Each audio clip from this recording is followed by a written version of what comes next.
Episode 126। App 1। Vaishali में नगर वधू का चुनाव। पूरा वैशाली नगर आज दुल्हन की तरह सजा हुआ था। एक खास उत्सव की तैयारी चल रही थी। वैशाली की नगर वधू चुनने का उत्सव एक से बढ़कर एक खूबसूरत लड़कियां आई हुई थी। सभी गलियां और राजमहल पूरे भारतवर्ष से मंगाए गए महंगे फूलों की सुगंध से महक रहे थे। चारों तरफ खुशी का माहौल था। पूरे नगर में ढोल नगाड़े बज रहे थे जिसकी आवाज दूर दूर तक सुनाई दे रही थी।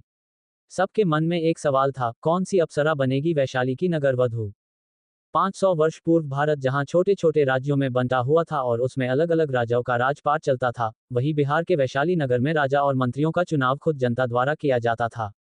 ये वो समय था जब पूरे भारत में मगध साम्राज्य तेजी से फैल रहा था, लेकिन वैशाली अभी उनके हाथों से बहुत दूर था।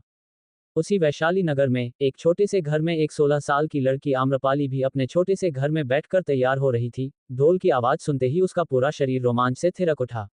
लेकिन उसका मन एक अजीब कश्मकश में था। कुछ गलत तो नहीं करने जा रही हूं मैं।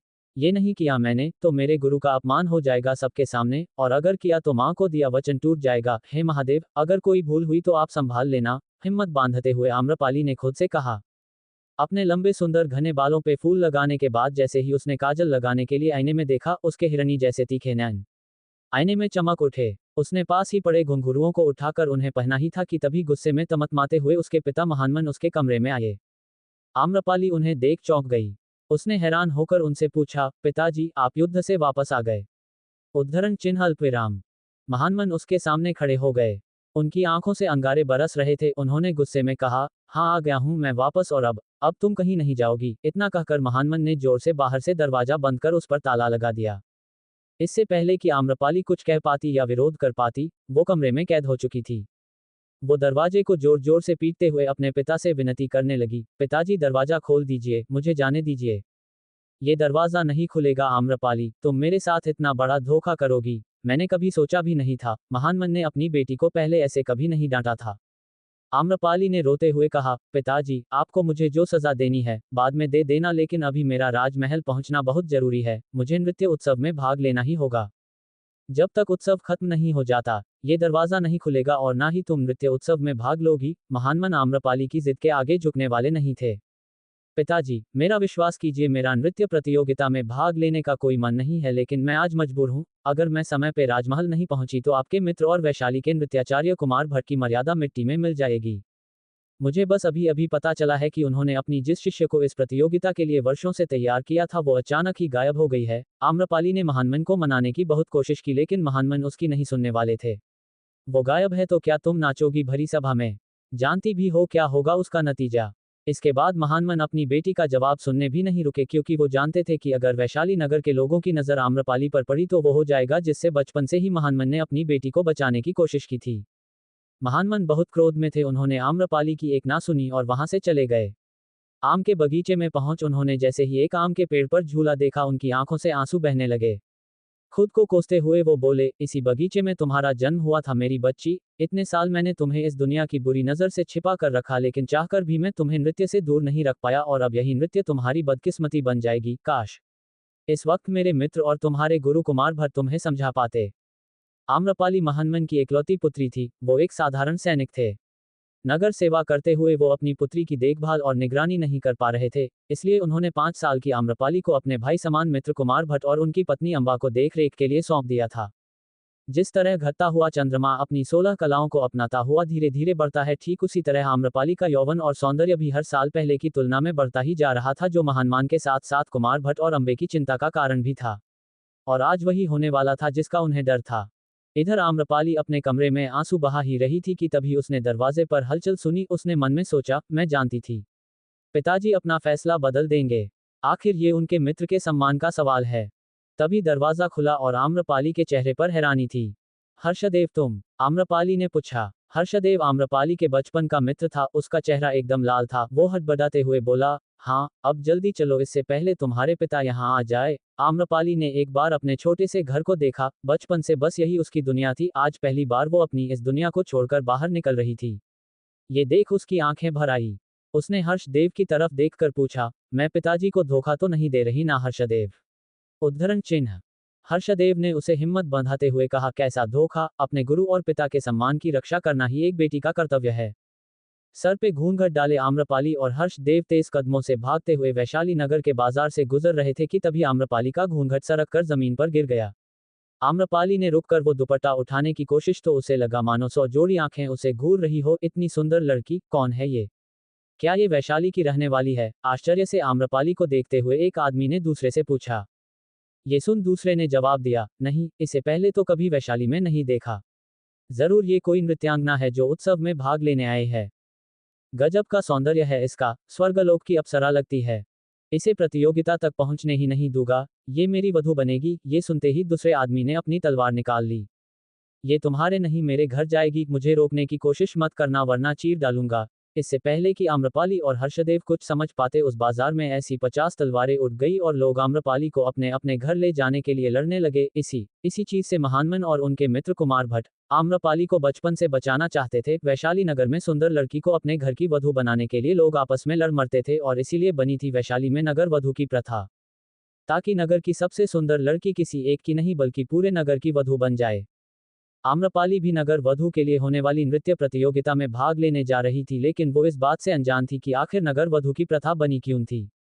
फिलहाल वो और हर्षदेव वहां से निकलने की कोशिश कर रहे थे कि तभी वैशाली राजमहल के सैनिक ने वहां आकर आम्रपाली और हर्षदेव को लड़ने वालों की कैद से आजाद कराया। प्रमुख सैनिक ने आम्रपाली से पूछा, कौन हो तुम? मैं आम्रपाली हूं, कुमार भट्ट की पुत्री, और मेरा इस वक्त राजमहल पहुंचना बहुत जरूरी है। आम्रपाली ने उत्तर दिया। ठीक है, हम तुम्हें राजमहल तक ले चलते हैं, सैनिक ने आम्रपाली से कहा और वो आम्रपाली और हर्षदेव को सुरक्षित राजमहल तक लेकर गए। आम्रपाली और हर्षदेव इस बात से अनजान थे कि कोई है जो छुप छुप कर उन दोनों की हर हरकत पर नजर रखे हुए हैं। चेहरे पर नकाब लिए हुए वो इंसान कोने में छुप गया था। इसी लड़की आम्रपाली को बनना पड़ेगा वैशाली की अगली नगर वधू, और फिर ये वैशाली नगर भी मेरे कब्जे में होगा। अपने चेहरे का नकाब हटाते हुए उस व्यक्ति ने अट्टहास किया, हा हा हा। उधर वैशाली के राजमहल में देश विदेश से आई कई सुंदर नर्तकियां नृत्य अभ्यास कर रही थी। तभी आम्रपाली हर्षदेव के साथ वहां पहुंची और अचानक से सबकी नजरें उसकी तरफ मुड़ गई। ये किस राज्य की नर्तकी है? इसके बारे में तो पहले किसी ने नहीं बताया। पूरी सभी में फुसफुसाहट होने लगी। सुना है नगर में थोड़ी देर पहले इसके कारण कुछ लोगों में लड़ाई होने लगी थी, कहीं से ये आवाज भी आई। आम्रपाली अपने ऊपर किए जाने वाले सभी कटाक्षों को ध्यान से सुनते हुए मंच की ओर बढ़ रही थी, तभी उसे उस भीड़ में से 2 हाथों ने खींचा और एक कोने में ले गया। आम्रपाली ने डर से आंखें बंद कर ली। पल भर बाद उसकी आंखें खुली तो सामने उसके गुरु पिता कुमार भट्ट थे। आम्रपाली, बेटी, तुम यहाँ क्या कर रही हो? उनकी आंखों में देख आम्रपाली ने दृढ़ता के साथ उत्तर दिया, मैं नगर वधू के चुनाव के लिए होने वाली नृत्य प्रतियोगिता में भाग लेने आई हूँ गुरु पिता। आम्रपाली के हाथ को और कसकर पकड़ते हुए कुमार भट्ट ने कहा, तुम ऐसा नहीं कर सकती, मैं तुम्हारा गुरु पिता हूँ। एक नृत्याचार्य की बेटी इस प्रतियोगिता में भाग नहीं ले सकती। ये राज्य के नियमों के विरुद्ध है। दर्द को छुपाते हुए आम्रपाली ने कहा, लेकिन गुरु पिता, आपने जिस श्रीविद्या को सालों इस प्रतियोगिता के लिए तैयार किया था, उसने आपको और वैशाली को धोखा दिया है। ये सुन कुमार भट्ट सन्न रह गए। आम्रपाली का हाथ छोड़ उसकी आंखों में देखकर उन्होंने कहा, जो भी हो, लेकिन एक नृत्याचार्य की पुत्री का नृत्य प्रतियोगिता में भाग लेना राजद्रोह है। फिर आम्रपाली ने कहा, आपने मुझे पाला जरूर है, लेकिन आप मेरे असली पिता आप नहीं बल्कि महानमन है। इस कारण मैं इस प्रतियोगिता में भाग लेने के लिए सामर्थ्य हूँ। कुमार भट्ट को अपने कानों पर यकीन नहीं हो रहा था। जिस पुत्री को उन्होंने बड़े लाड प्यार से पाला था, आज वो उन्हीं के विरुद्ध खड़ी थी। ये सुनने के बाद कुमार भट्ट लाचार होकर आम्रपाली की आंखों में देखते रह गए पर कुछ बोल नहीं पाए। तभी मंत्री द्वारा घोषणा हुई, सभी नर्तकियां मंच पे आ जाए। घोषणा सुन सभी नर्तकियां मंच के नजदीक आ गई थी और फिर खबर सुनाई गई कि वैशाली की तरफ से नरवधु प्रतियोगिता में भाग लेने वाली कुमार भट्ट की शिष्या श्रीविद्या प्रतियोगिता में भाग नहीं लेगी। ये सुनकर सबके मन में एक ही सवाल था, जब वैशाली की ही नर्तकी प्रतियोगिता में नहीं होगी तो निर्णय कैसे होगा? मंत्री ने राजा से कहा, महाराज, अब कौन करेगा वैशाली का प्रतिनिधित्व? और तभी आम्रपाली, जो कुमार भट्ट की आंखों में देख रही थी, तुरंत बोली, रुकिए। ये बोलकर वो मंच पर आ गई। उसने कहा, मैं आम्रपाली वैशाली नगर का प्रतिनिधित्व करूंगी। सब हैरान से आम्रपाली की तरफ देखने लगे। ये वैशाली का प्रतिनिधित्व करेगी, आखिर ये है कौन? राजमहल में संशय की स्थिति थी। कोई नहीं जानता था कि ये लड़की कौन है जो वैशाली का प्रतिनिधित्व करना चाहती है। मंत्री ने कहा, देवी, आपका परिचय? मैं आम्रपाली, सैनिक महानमान की पुत्री हूं और कुमार भट्ट मेरे दत्तक पिता हैं। पूरी सभा हैरान थी। तभी एक नर्तकी ने विरोध करते हुए कहा, नृत्याचार्य की बेटी इस प्रतियोगिता में भाग कैसे ले सकती है? ये नियम के विरुद्ध है। उसके जवाब में मंत्री ने कहा, देवी आपने सुना नहीं, आम्रपाली कुमार भट्ट की अपनी पुत्री नहीं है, इसलिए वो इस प्रतियोगिता में भाग ले सकती हैं। नगर सभासदों द्वारा आम्रपाली को नृत्य प्रतियोगिता में भाग लेने की अनुमति दे दी गई और उसे राजमहल में विश्राम करने भेज दिया गया। राजमहल के अंदर बढ़ते हुए आम्रपाली को कुछ याद आया और उसके कदम यकायक रुक गए। राज्य मंत्री उसकी तरफ देखते हुए बोले, क्या हुआ देवी, कोई परेशानी है? आम्रपाली ने बहुत ही आदर के साथ कहा, मैं पूर्व नगरवधू श्रीमालू से मिलना चाहती हूँ। उसकी मांग सुनकर मंत्री हैरान था, देवी ये संभव नहीं है, प्रतियोगिता से पहले आप नगरवधू से नहीं मिल सकती। उद्धरण चिन्ह। आम्रपाली ने जोर देते हुए कहा, बस एक बार मुझे उनसे मिलने दीजिए। मंत्री आम्रपाली की बात मान गया और आम्रपाली को श्रीमालू के कमरे तक ले जाया गया। आम्रपाली धीमे धीमे कदमों से उस कमरे की तरफ बढ़ रही थी, उस इंसान से मिलने जिसने साल भर पहले उसका मजाक उड़ाया था, जिसने उसके स्वाभिमान को ठेस पहुंचाई थी। वो उस कमरे के द्वार पे आकर एक पल के लिए रुकी, जैसे कि वो खुद को इस पल के लिए तैयार कर रही हो। ये कक्ष वैशाली की नगर वधू का था, जिसकी एक झलक पाने के लिए मर्द अपना सब कुछ न्यौछावर करने को तैयार रहते थे। आम्रपाली ने दरवाजे को धीमे से अंदर धकेलते हुए कक्ष में प्रवेश किया। सामने वैशाली नगर की सबसे खूबसूरत, सबके दिलों को जीतने वाली, अप्रतिम सुंदरता की प्रतिमा, वैशाली की नगर वधू श्रीमालू बैठी थी। उसका मुख थोड़ा मुरझाया हुआ सा लग रहा था, जैसे कि किसी ने उससे कोई सबसे प्यारी वस्तु छीन ली हो। कौन हो तुम? श्रीमालू ने आम्रपाली की तरफ देखते हुए पूछा। आम्रपाली ने श्रीमालू की तरफ आत्मविश्वास से भरी आंखों से देखते हुए कहा, जी, मैं आम्रपाली हूँ, महानमन की पुत्री। श्रीमालू ने आम्रपाली को ऊपर से नीचे तक नजर डालते हुए कहा, अच्छा, तो तुम ही हो वो आम्रपाली जिसके लिए लोग लड़ रहे हैं, वैशाली की होने वाली नगर वधू। याद है, मैं 1 साल पहले जब आप मेरे गुरु से मिलने उनके घर आई थी, मैं आपसे मिली थी, तब आपने क्या कहा था उस दिन? ये सुन श्रीमालू सोच में पड़ गई। उसका रोज इतने सारे लोगों से मिलना होता था कि किसी की बात तो दूर, उसे शक्ल तक याद नहीं रहती थी। मैंने साल भर पहले आपको गुरु पिता के घर देखा था। आपकी सुंदरता, आपके ठाठ, आपकी साज सज्जा को देखकर मेरे जैसी भोली लड़की ने आपसे नगर वधू बनने की इच्छा जताई थी। तब आपने मेरे रूप, मेरे व्यवहार, मेरे साज श्रृंगार, मेरी बुद्धिमत्ता पे प्रश्न उठाए थे। कहा था, मुझ जैसी साधारण लड़की नगर वधू नहीं बन सकती, मगर देखिए न, आज लोग मुझसे अपनी नजरें नहीं हटा पा रहे हैं। श्रीमालू ने हंसते हुए पूछा, तो तुम मेरे किए हुए उस अपमान का बदला लेने आए हो? नहीं, मैं तो बस अपने गुरु को अपमान से बचाने आई हूँ। सोचा एक बार आपसे भी मिलकर कह दूं कि हर साधारण दिखने वाली चीज बेकार नहीं होती। नगर वधू श्रीमालू जोर जोर से हंसने लगी। मैंने दुनिया देखी है आम्रपाली, तुम भोली हो, तुम तब भी नहीं जानती थी कि नगर वधू क्या होती है और आज भी नहीं जानती। अफसोस, चली जाओ आम्रपाली, भाग जाओ इस राजमहल से, इस नगर से। ये जगह तुम्हारे लिए नहीं है। आम्रपाली ने श्रीमालू को ऊपर से नीचे तक देखा। आज श्रीमालू उसे एक डरी हुई, हारी हुई औरत की तरह दिख रही थी। उसने उससे कहा, मैं नहीं जाऊंगी यहाँ से। जब तक अपने कर्तव्य का पालन न कर लूं तब तक तो बिल्कुल नहीं। नृत्य प्रतियोगिता जीतना मेरा ध्येय नहीं, उसमें भाग लेना मेरा ध्येय है, ताकि मेरे गुरु पिता पर कोई उंगली न उठाए कि उनके पास कोई ऐसी शिष्य है ही नहीं जो इस प्रतियोगिता के लायक हो। आम्रपाली का नगर वधू बनने का उत्साह देखकर श्रीमालू हैरान रह गई। उसे यकीन नहीं हो रहा था कि कोई नगर वधू बनने के लिए इतना उत्साहित कैसे हो सकता है। उसे मन ही मन आम्रपाली के लिए बहुत बुरा महसूस होने लगा। उसे समझ आया कि आम्रपाली इस नगर वधू की असलियत से अभी तक अनजान है। उसे नहीं पता कि नगर वधू बनना बल्कि एक सौभाग्य नहीं, अभिशाप है। एक ऐसा अभिशाप जो एक स्त्री का पूरा जीवन बर्बाद कर देता है। आम्रपाली, क्या तुम्हें पता है कि नगर वधू का क्या मतलब होता है? हाँ, मुझे पता है और मैं बनने के लिए भी तैयार हूँ। आप देखना, मैं अब तक की सबसे सर्वश्रेष्ठ नगर वधू कहलाई जाऊंगी। मुझे पछतावा हो रहा है कि काश मैंने उस दिन तुम्हें इस नगर वधू की सच्चाई बता दी होती, तो आज तुम इस महल में ऐसे बेड़ियों में बंधी ना खड़ी होती। आम्रपाली ने थोड़ा अकड़ दिखाते हुए कहा, ये कैसी बातें कर रही हैं आप? नगर वधू बनना कोई बेड़ियों में बंधना थोड़े ना है। ये तो बेड़ियां हटने जैसा है। आज मैं कितना आज़ाद महसूस कर रही हूँ। आप ये सब मुझे केवल इसलिए बोल रही हैं ना क्योंकि आपको मुझसे जलन हो रही है। मेरी सुंदरता, मेरी काबिलियत से आपको ईर्ष्या हो रही है। नहीं आम्रपाली, तुम मेरी बात समझ नहीं रही हो और मुझे समझनी भी नहीं है। मैं बस यहाँ आपसे एक बार मिलने आई थी और आपको याद दिलाने आई थी, जिसे एक दिन आपने नकारा और गंवार बोला था, वो आज वैशाली की नगर वधू बनाने जा रही है। अभी मैं चलती हूँ। इससे पहले कि श्रीमालू कुछ और बोलती, आम्रपाली तेजी से उनके कक्ष से बाहर निकल गई और दरवाजा बंद होने की जोरदार आवाज पूरे महल में गूंज गई। श्रीमालू ने बड़े दुखी भाव से मन में सोचते हुए कहा, तुम्हें अभी जरूर लोगों की चकाचौंध में इस नगर वधू की असलियत दिखाई नहीं दे रही है, लेकिन जिस दिन तुम्हारा असलियत से सामना होगा, दोबारा कभी किसी को नगर वधू बनने के लिए नहीं बोलोगी। आम्रपाली अभी नगरवधू के कमरे से निकली ही थी कि उसने एक नवयुवक को अंदर जाते हुए देखा। इतना सुंदर नवयुवक उसने पहले कभी नहीं देखा था। उसे जानने की उत्सुकता हुई कि आखिर ये है कौन। आम्रपाली उत्सुकतावश फिर से नगर वधू श्रीमालू के कमरे के दरवाजे की तरफ बढ़ी, लेकिन तभी जोर से वो दरवाजा बंद हो गया। आम्रपाली ने दरवाजे पर खड़े रहकर ही कुछ सुनने की कोशिश की, लेकिन उसे कुछ ढंग से सुनाई नहीं दिया। उसने उस कक्ष के दूसरी तरफ बनी एक खिड़की से अंदर झांकने की कोशिश की तो उसे कुछ ऐसा दिखाई दिया कि उसके होश उड़ गए। उसका पूरा शरीर कांपने लगा। नवयुवक अपने से दुगुने उम्र की नगर वधू के सामने उसके बाजू को जोर से भींचे खड़ा था। उसके चेहरे पर अजीब सी हंसी थी। श्रीमालू के वक्ष का वस्त्र नीचे गिर चुका था। वो याचना कर रही थी, मान्यवर, आज नहीं करवाइए मुझसे ये सब। आज नगर वधू के रूप में मेरा अंतिम दिन है। आज आपकी दी हुई पीड़ा को नहीं सह पाऊंगी मैं। वो नवयुवक अब आदमी नहीं राक्षस सा लग रहा था। उसने जोर से हंसते हुए कहा, श्रीमालू, तुम मुझे क्या इस नगर के किसी भी पुरुष को संभोग से मना नहीं कर सकती। अभी भी नगर वधू हो तुम पर वैशाली नगर के सारे पुरुषों का हक है। और फिर उसने श्रीमालू को जोर से अपनी बाहों में जकड़ लिया। वैशाली की नगरवधू एक पठार की मूर्ति की तरह उस नवयुवक की जकड़ में कड़ी थी।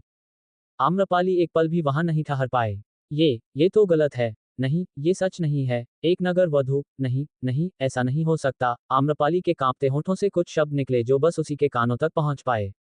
वो उस कमरे से, नगर वधू से, उस प्रतियोगिता से दूर भाग जाना चाहती थी।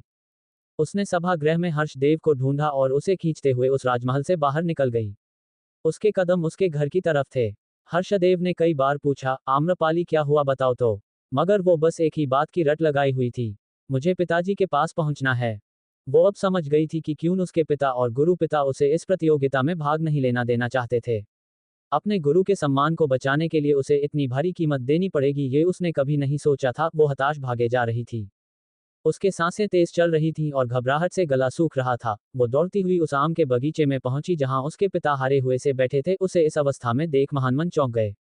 अरे आम्रपाली, क्या हुआ? महानमन चिंता जताते हुए उसकी तरफ बढ़े। आम्रपाली ने खुद को संभालते हुए कहा, पिताजी, मुझे वैशाली की नगर वधू नहीं बनना है। मुझे बस आपकी बेटी बनकर रहना है। आम्रपाली के मुंह से इन शब्दों को सुनकर महानमन के होश उड़ गए। उन्होंने अपनी कांपती हुई बेटी को गले लगा लिया और धीरे से बोले, मेरी बच्ची, अब तुम अपना नाम इस प्रतियोगिता से वापस नहीं ले सकती। वो राजद्रोह कहलाएगा और इसके लिए तुम्हें और मुझे मृत्युदंड दिया जाएगा।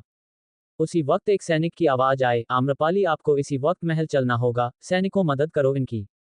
जैसे ही आम्रपाली पलटी, उसने देखा उसी बगीचे के एक पेड़ के पीछे कोई शख्स छुपकर उसे देख रहा था। एप 2 आम्रपाली बनी नगर वधू।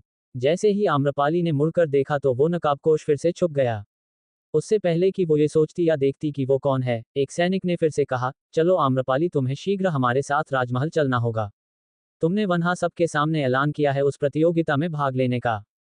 ये सुनते ही आम्रपाली के जहन में फिर से वही दृश्य घूमने लगा जो वो अभी अभी राजमहल में देखकर आई थी, जिसे देखने के बाद उसे समझ ही नहीं आ रहा था कि वो क्या कहें और क्या करे। तभी उसके बाबा ने कहा, बेटी, अब तुम इस बात से इनकार नहीं कर सकती हो, क्योंकि ये इस राज्य की सालों पुरानी प्रथा है, जिसमें एक बार अगर कोई लड़की भाग लेने के लिए आगे आ जाए तो फिर वो पीछे नहीं हट सकती है। इसलिए तो मैंने तुम्हें वहां जाने से रोका था। हाँ बाबा, मैं अब समझ गई हूं कि आपने मुझे क्यों रोका था। लेकिन मेरी ही मति पर पत्थर पड़ गए थे कि जो मैंने आपकी बात नहीं मानी और वहां चली गई। पर आप बिल्कुल भी फिक्र मत कीजिए, देखिएगा, मैं इस प्रतियोगिता में अपने आप को जीतने ही नहीं दूंगी। वैसे तो ये कहते हुए उसे अजीब सा डर भी लग रहा था, लेकिन वो अपने इस डर को अपने बूढ़े पिता के सामने बयां भी नहीं करना चाहती थी, इसलिए चुप रही।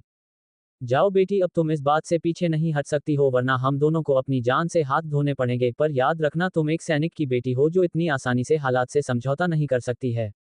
महानमन ने मायूसी भरे अंदाज में कहा। अपने पिता के कहे शब्दों के पीछे का तात्पर्य आम्रपाली समझ गई थी, इसलिए उसने कहा, बाबा, आप फिक्र मत कीजिए, सब ठीक हो जाएगा। ये कहकर आम्रपाली वहां से उठी और सैनिकों के साथ वहां से जाने लगी। कुछ कदम चलने के बाद अचानक उसे अपना पूरा बचपन याद आ गया।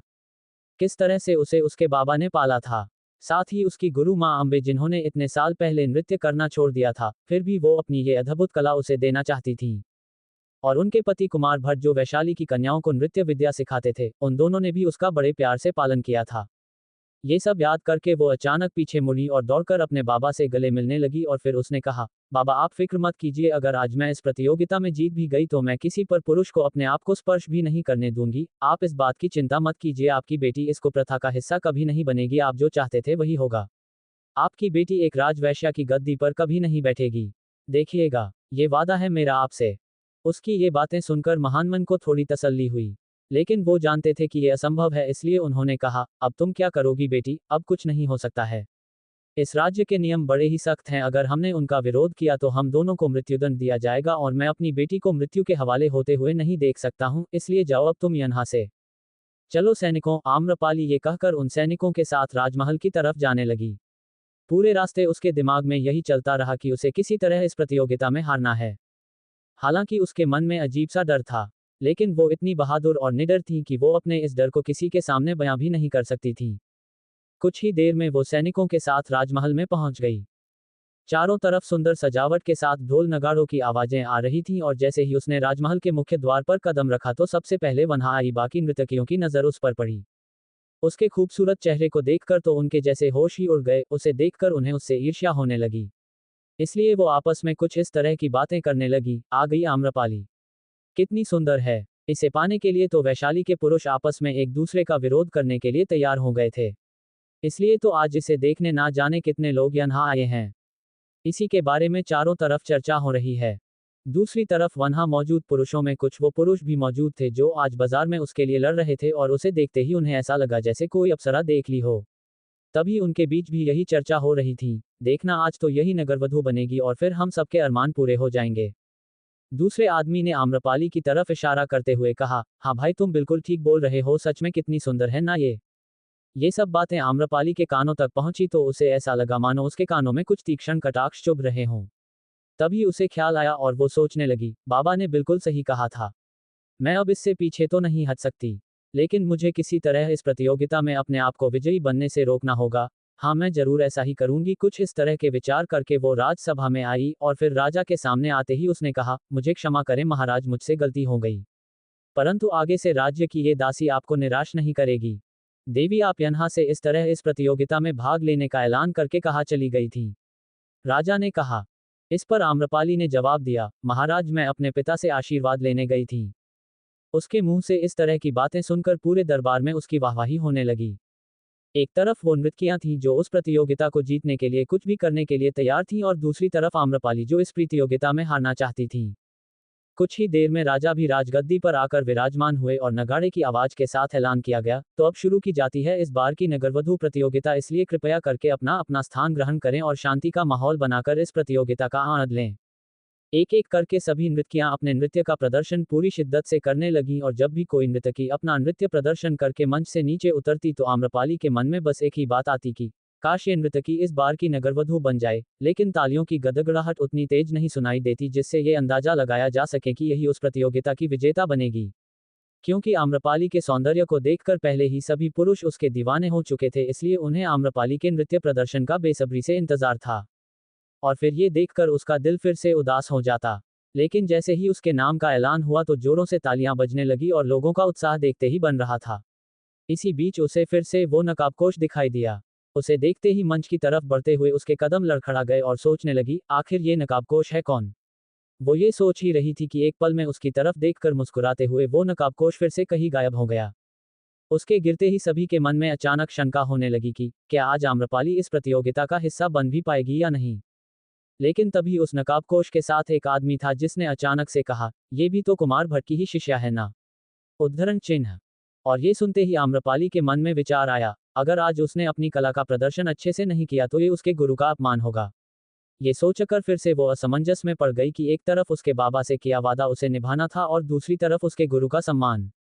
फिर अपने गुरु के सम्मान के लिए वो उठकर मंच पर पहुंची और उसे मंच पर देखकर एक बार फिर उसका नृत्य देखने के लिए उत्सुक लोग खुश हो गए। जैसे ही तबले की आवाज उसके कानों तक पहुंची, अपने गुरु का झुका हुआ सर देखकर ना जाने उसे क्या हुआ कि उसके पैर अपने आप थिरकने लगे। ऐसा लग रहा था मानो आज से पहले उसने ऐसा नृत्य कभी ना किया हो। उसकी उन खूबसूरत अदाओं के साथ उसने ऐसा नृत्य प्रदर्शन किया जिसे देखकर जैसे एक अलग ही समा बन गया। किसी की वो नजर उस अदायगी से हटने का नाम ही नहीं ले रही थी। राजा तो जैसे उसके कजरारे नैनों में कन्ही खो ही गए। वो इतने मंत्रमुग्ध हो गए थे जैसे उनके सामने कोई स्वर्ग की अप्सरा नृत्य कर रही हो। इसी के साथ उनके मुंह से निकला, वाह क्या नृत्य है, ऐसा अद्भुत प्रदर्शन तो आज तक हमने इस दरबार में नहीं देखा, कहाँ छुपी हुई थी ये सुंदरी। ये वाहवाही सुनकर सारी राजसभा में जैसे खुशी का माहौल छा गया था। बस फिर क्या था, थोड़ी ही देर में विजेता घोषित करने का वक्त भी हो गया।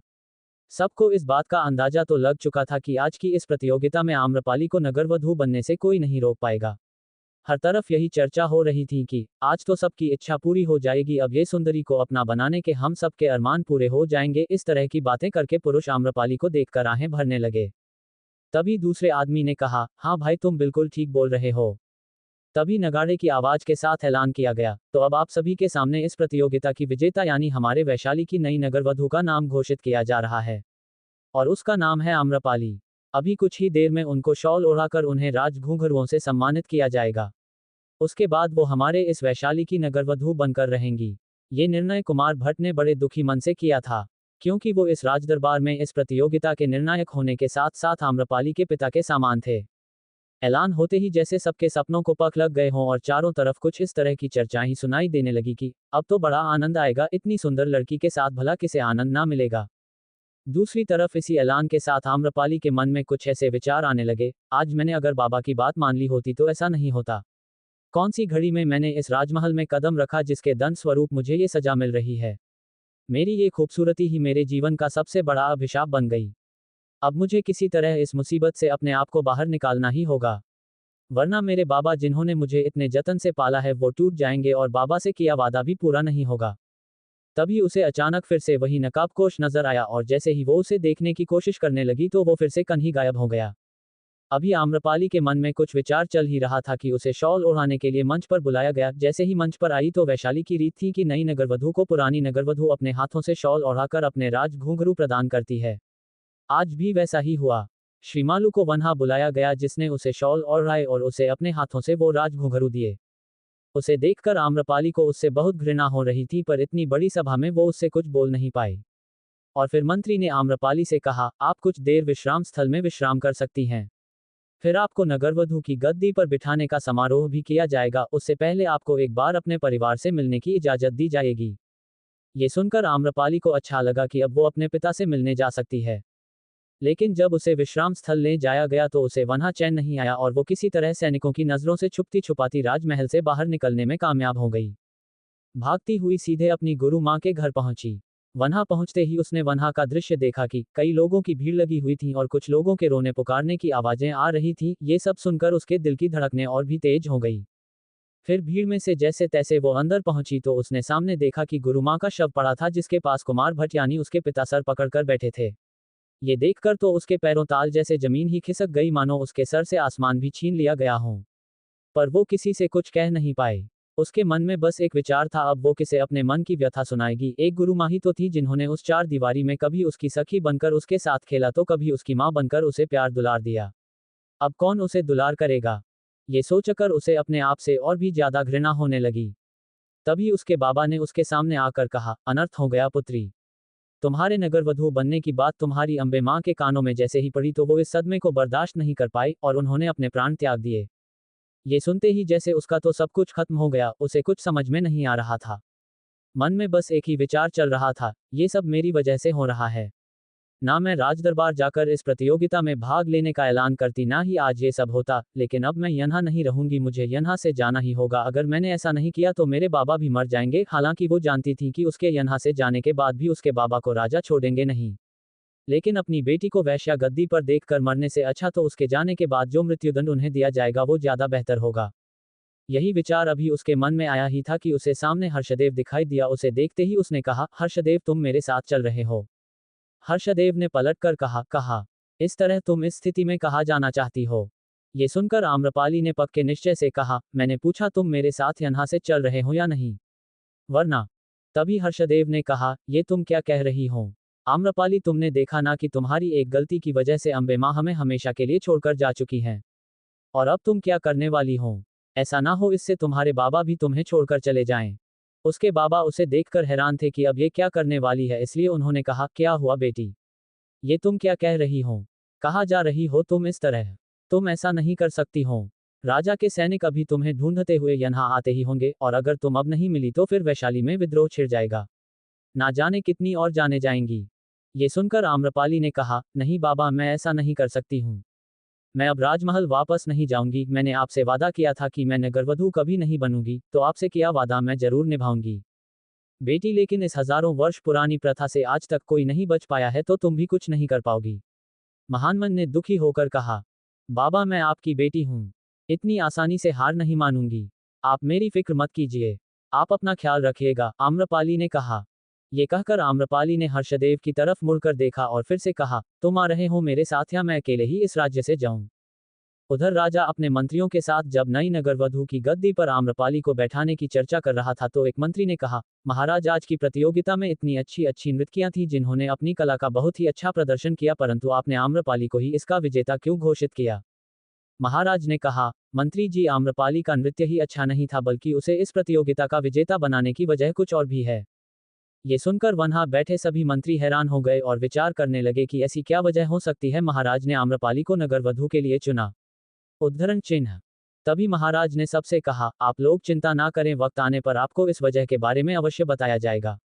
अभी हम सभी को वैशाली की नई नगरवधु को उनके महल तक ले जाने की तैयारी करनी होगी। तभी एक सैनिक राजा के पास आकर बोला, महाराज माफ कीजिएगा, आम्रपाली पर हमारे सैनिक ठीक से नजर नहीं रख पाए और वो वैशाली से कहीं भाग गई है। ये सुनकर महाराज के साथ वहां मौजूद मंत्री भी चौंक गए और कहा, ये क्या हो गया, आज से पहले कभी वैशाली के इतिहास में ऐसा नहीं हुआ है। अब क्या होगा महाराज? ये सुनकर राजा ने कहा, आप सभी लोग राजदरबार के कार्य को संभालिए और कुछ सैनिकों को उसे ढूंढने के लिए भेजिए। उधर आम्रपाली वहां से अपने कमरे में जाकर अपना कुछ सामान लेकर बिना किसी से कुछ कहे हर्षदेव के साथ वहां से चली गई। हर्षदेव भी उसके साथ बिना कोई प्रश्न किए उसके साथ जाने के लिए तैयार हो गया। क्योंकि वो उसका बालपन का मित्र था, तो भला उसे ऐसी परिस्थिति में अकेला कैसे छोड़ता, इसलिए उसे उसके साथ जाना ही पड़ा। परंतु उसे इस तरह जाते हुए देख उसके पिता बड़े ही दुखी होकर बोले, अब बेटी क्या करने जा रही हो? मैं यहाँ कैसे रहूंगा, आज तक मैं तुम्हारे लिए ही तो जीवित था। बाबा मुझे यहाँ से जाना ही होगा, वरना मैं गुरु माँ और आपसे किए वचन को निभा नहीं पाऊंगी, इसलिए मुझे जाने दीजिए, मुझे वैशाली से जाना ही होगा, आप बस अपना ख्याल रखिएगा। ये कहकर आम्रपाली हर्षदेव के साथ वैशाली से चली गई। उसके जाते ही कुछ सैनिक उसे ढूंढते हुए उसके घर तक पहुंच गए। इतनी भीड़ देखकर वो जैसे तैसे अंदर गए और जैसे ही उन्होंने घर की तलाशी ली तो उन्हें पता चला कि आम्रपाली के कमरे से उसका कुछ सामान भी गायब है। तो उन्हें आभास हुआ कि शायद आम्रपाली भाग चुकी है, इसलिए उन्होंने बाहर आकर उसके पिता से कहा, आम्रपाली कहाँ है? उसके बाबा को जिस बात का डर था वही हुआ, लेकिन वो कोई जवाब नहीं दे पाए। परंतु उस समय वहां विलाप का माहौल था, तो सैनिक भी वहां ज्यादा कुछ नहीं कह सके और राज दरबार लौट आए। वहां आते ही जैसे ही एक सैनिक ने राजा के सामने जाकर कहा, महाराज माफ कीजिएगा, आम्रपाली की तलाश हम नहीं कर पाए। ऐसा लगता है वो वैशाली में कहीं नहीं है। ये सुनकर राजा को बहुत क्रोध आ गया और उन्होंने क्रोध में आकर कहा, कैसी सेना बनाई है हमने जो एक नगरवधु की तलाश नहीं कर पाए? जाओ जल्द से जल्द उसे ढूंढ कर लाओ, वरना वैशाली को मगध के हाथों में जाने से कोई नहीं रोक पाएगा। ये सुनकर दरबार में मौजूद मंत्री भी आश्चर्य में पड़ गए। इस बात से नगरवधु का क्या मिलाप, महाराज ने ऐसा क्यों कहा? मंत्रियों के चेहरे पर यह हैरानी देखकर राजा ने कहा, आप लोग आश्चर्य ना करें, वक्त आने पर मैं आप सबको इसकी वजह जरूर बताऊंगा। अभी हमें किसी तरह आम्रपाली को राजमहल तक लाना होगा, वरना ना जाने क्या होगा। ऐसी क्या बात थी कि एक तरफ महानमन परेशान था और दूसरी तरफ किसी भी हालत में राजा आम्रपाली को ही नगरवधु की गद्दी पर बैठाना चाहते थे। तो क्या आम्रपाली को ढूंढ पाएंगे सैनिक? जानने के लिए सुनते रहिए हमारे आगे के एपिसोड। एप 3 आम्रपाली गायब हुई वैशाली से। चारों तरफ अफरा तफरी मची हुई थी। पूरे राजदरबार में ये खबर फैल चुकी थी कि आम्रपाली वैशाली से भाग चुकी है, लेकिन अभी तक किसी को नहीं पता चल पाया कि वो आखिर कहाँ गई, अचानक कैसे वो गायब हो गई। तभी राजा अपने खास मंत्री से इस बारे में बातचीत करने लगे, मंत्री जी जल्द से जल्द आम्रपाली का पता लगाइए, आखिर किसके साथ गई है वो और कहाँ गई है, उसे आखिर किसने भगाया है। और फिर राजा ने बहुत गहराई से सोचते हुए कहा, अगर हमने जल्द से जल्द उसे नहीं ढूंढा तो वैशाली को इसकी बहुत बड़ी कीमत चुकानी पड़ सकती है। हमने 2 दिन बाद अपनी नई नगरवधु के चयन के उपलक्ष्य में जो समारोह रखा है उसमें कई बड़े बड़े राजा प्रस्थान करने वाले हैं।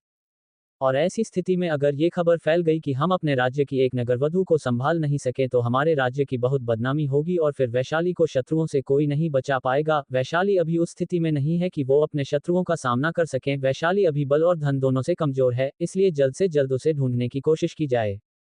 ये सुनकर राजा के एक खास मंत्री ने कहा, महाराज आप चिंतित ना हो, हम जल्द से जल्द उसे ढूंढकर आपके सामने लाने की कोशिश करेंगे। ठीक है, राजा ने जवाब दिया। उधर आम्रपाली और हर्षदेव दोनों भागते भागते जंगल के रास्ते में पहुंच गए। आम्रपाली बहुत थक चुकी थी, भूख और प्यास से उसकी हालत खराब हो चुकी थी।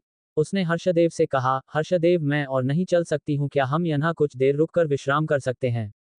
ये सुनकर हर्षदेव के कहा, वैसे तो अंधेरा होने वाला है जिसकी वजह से इस जंगल में जंगली जानवरों का खतरा हो सकता है।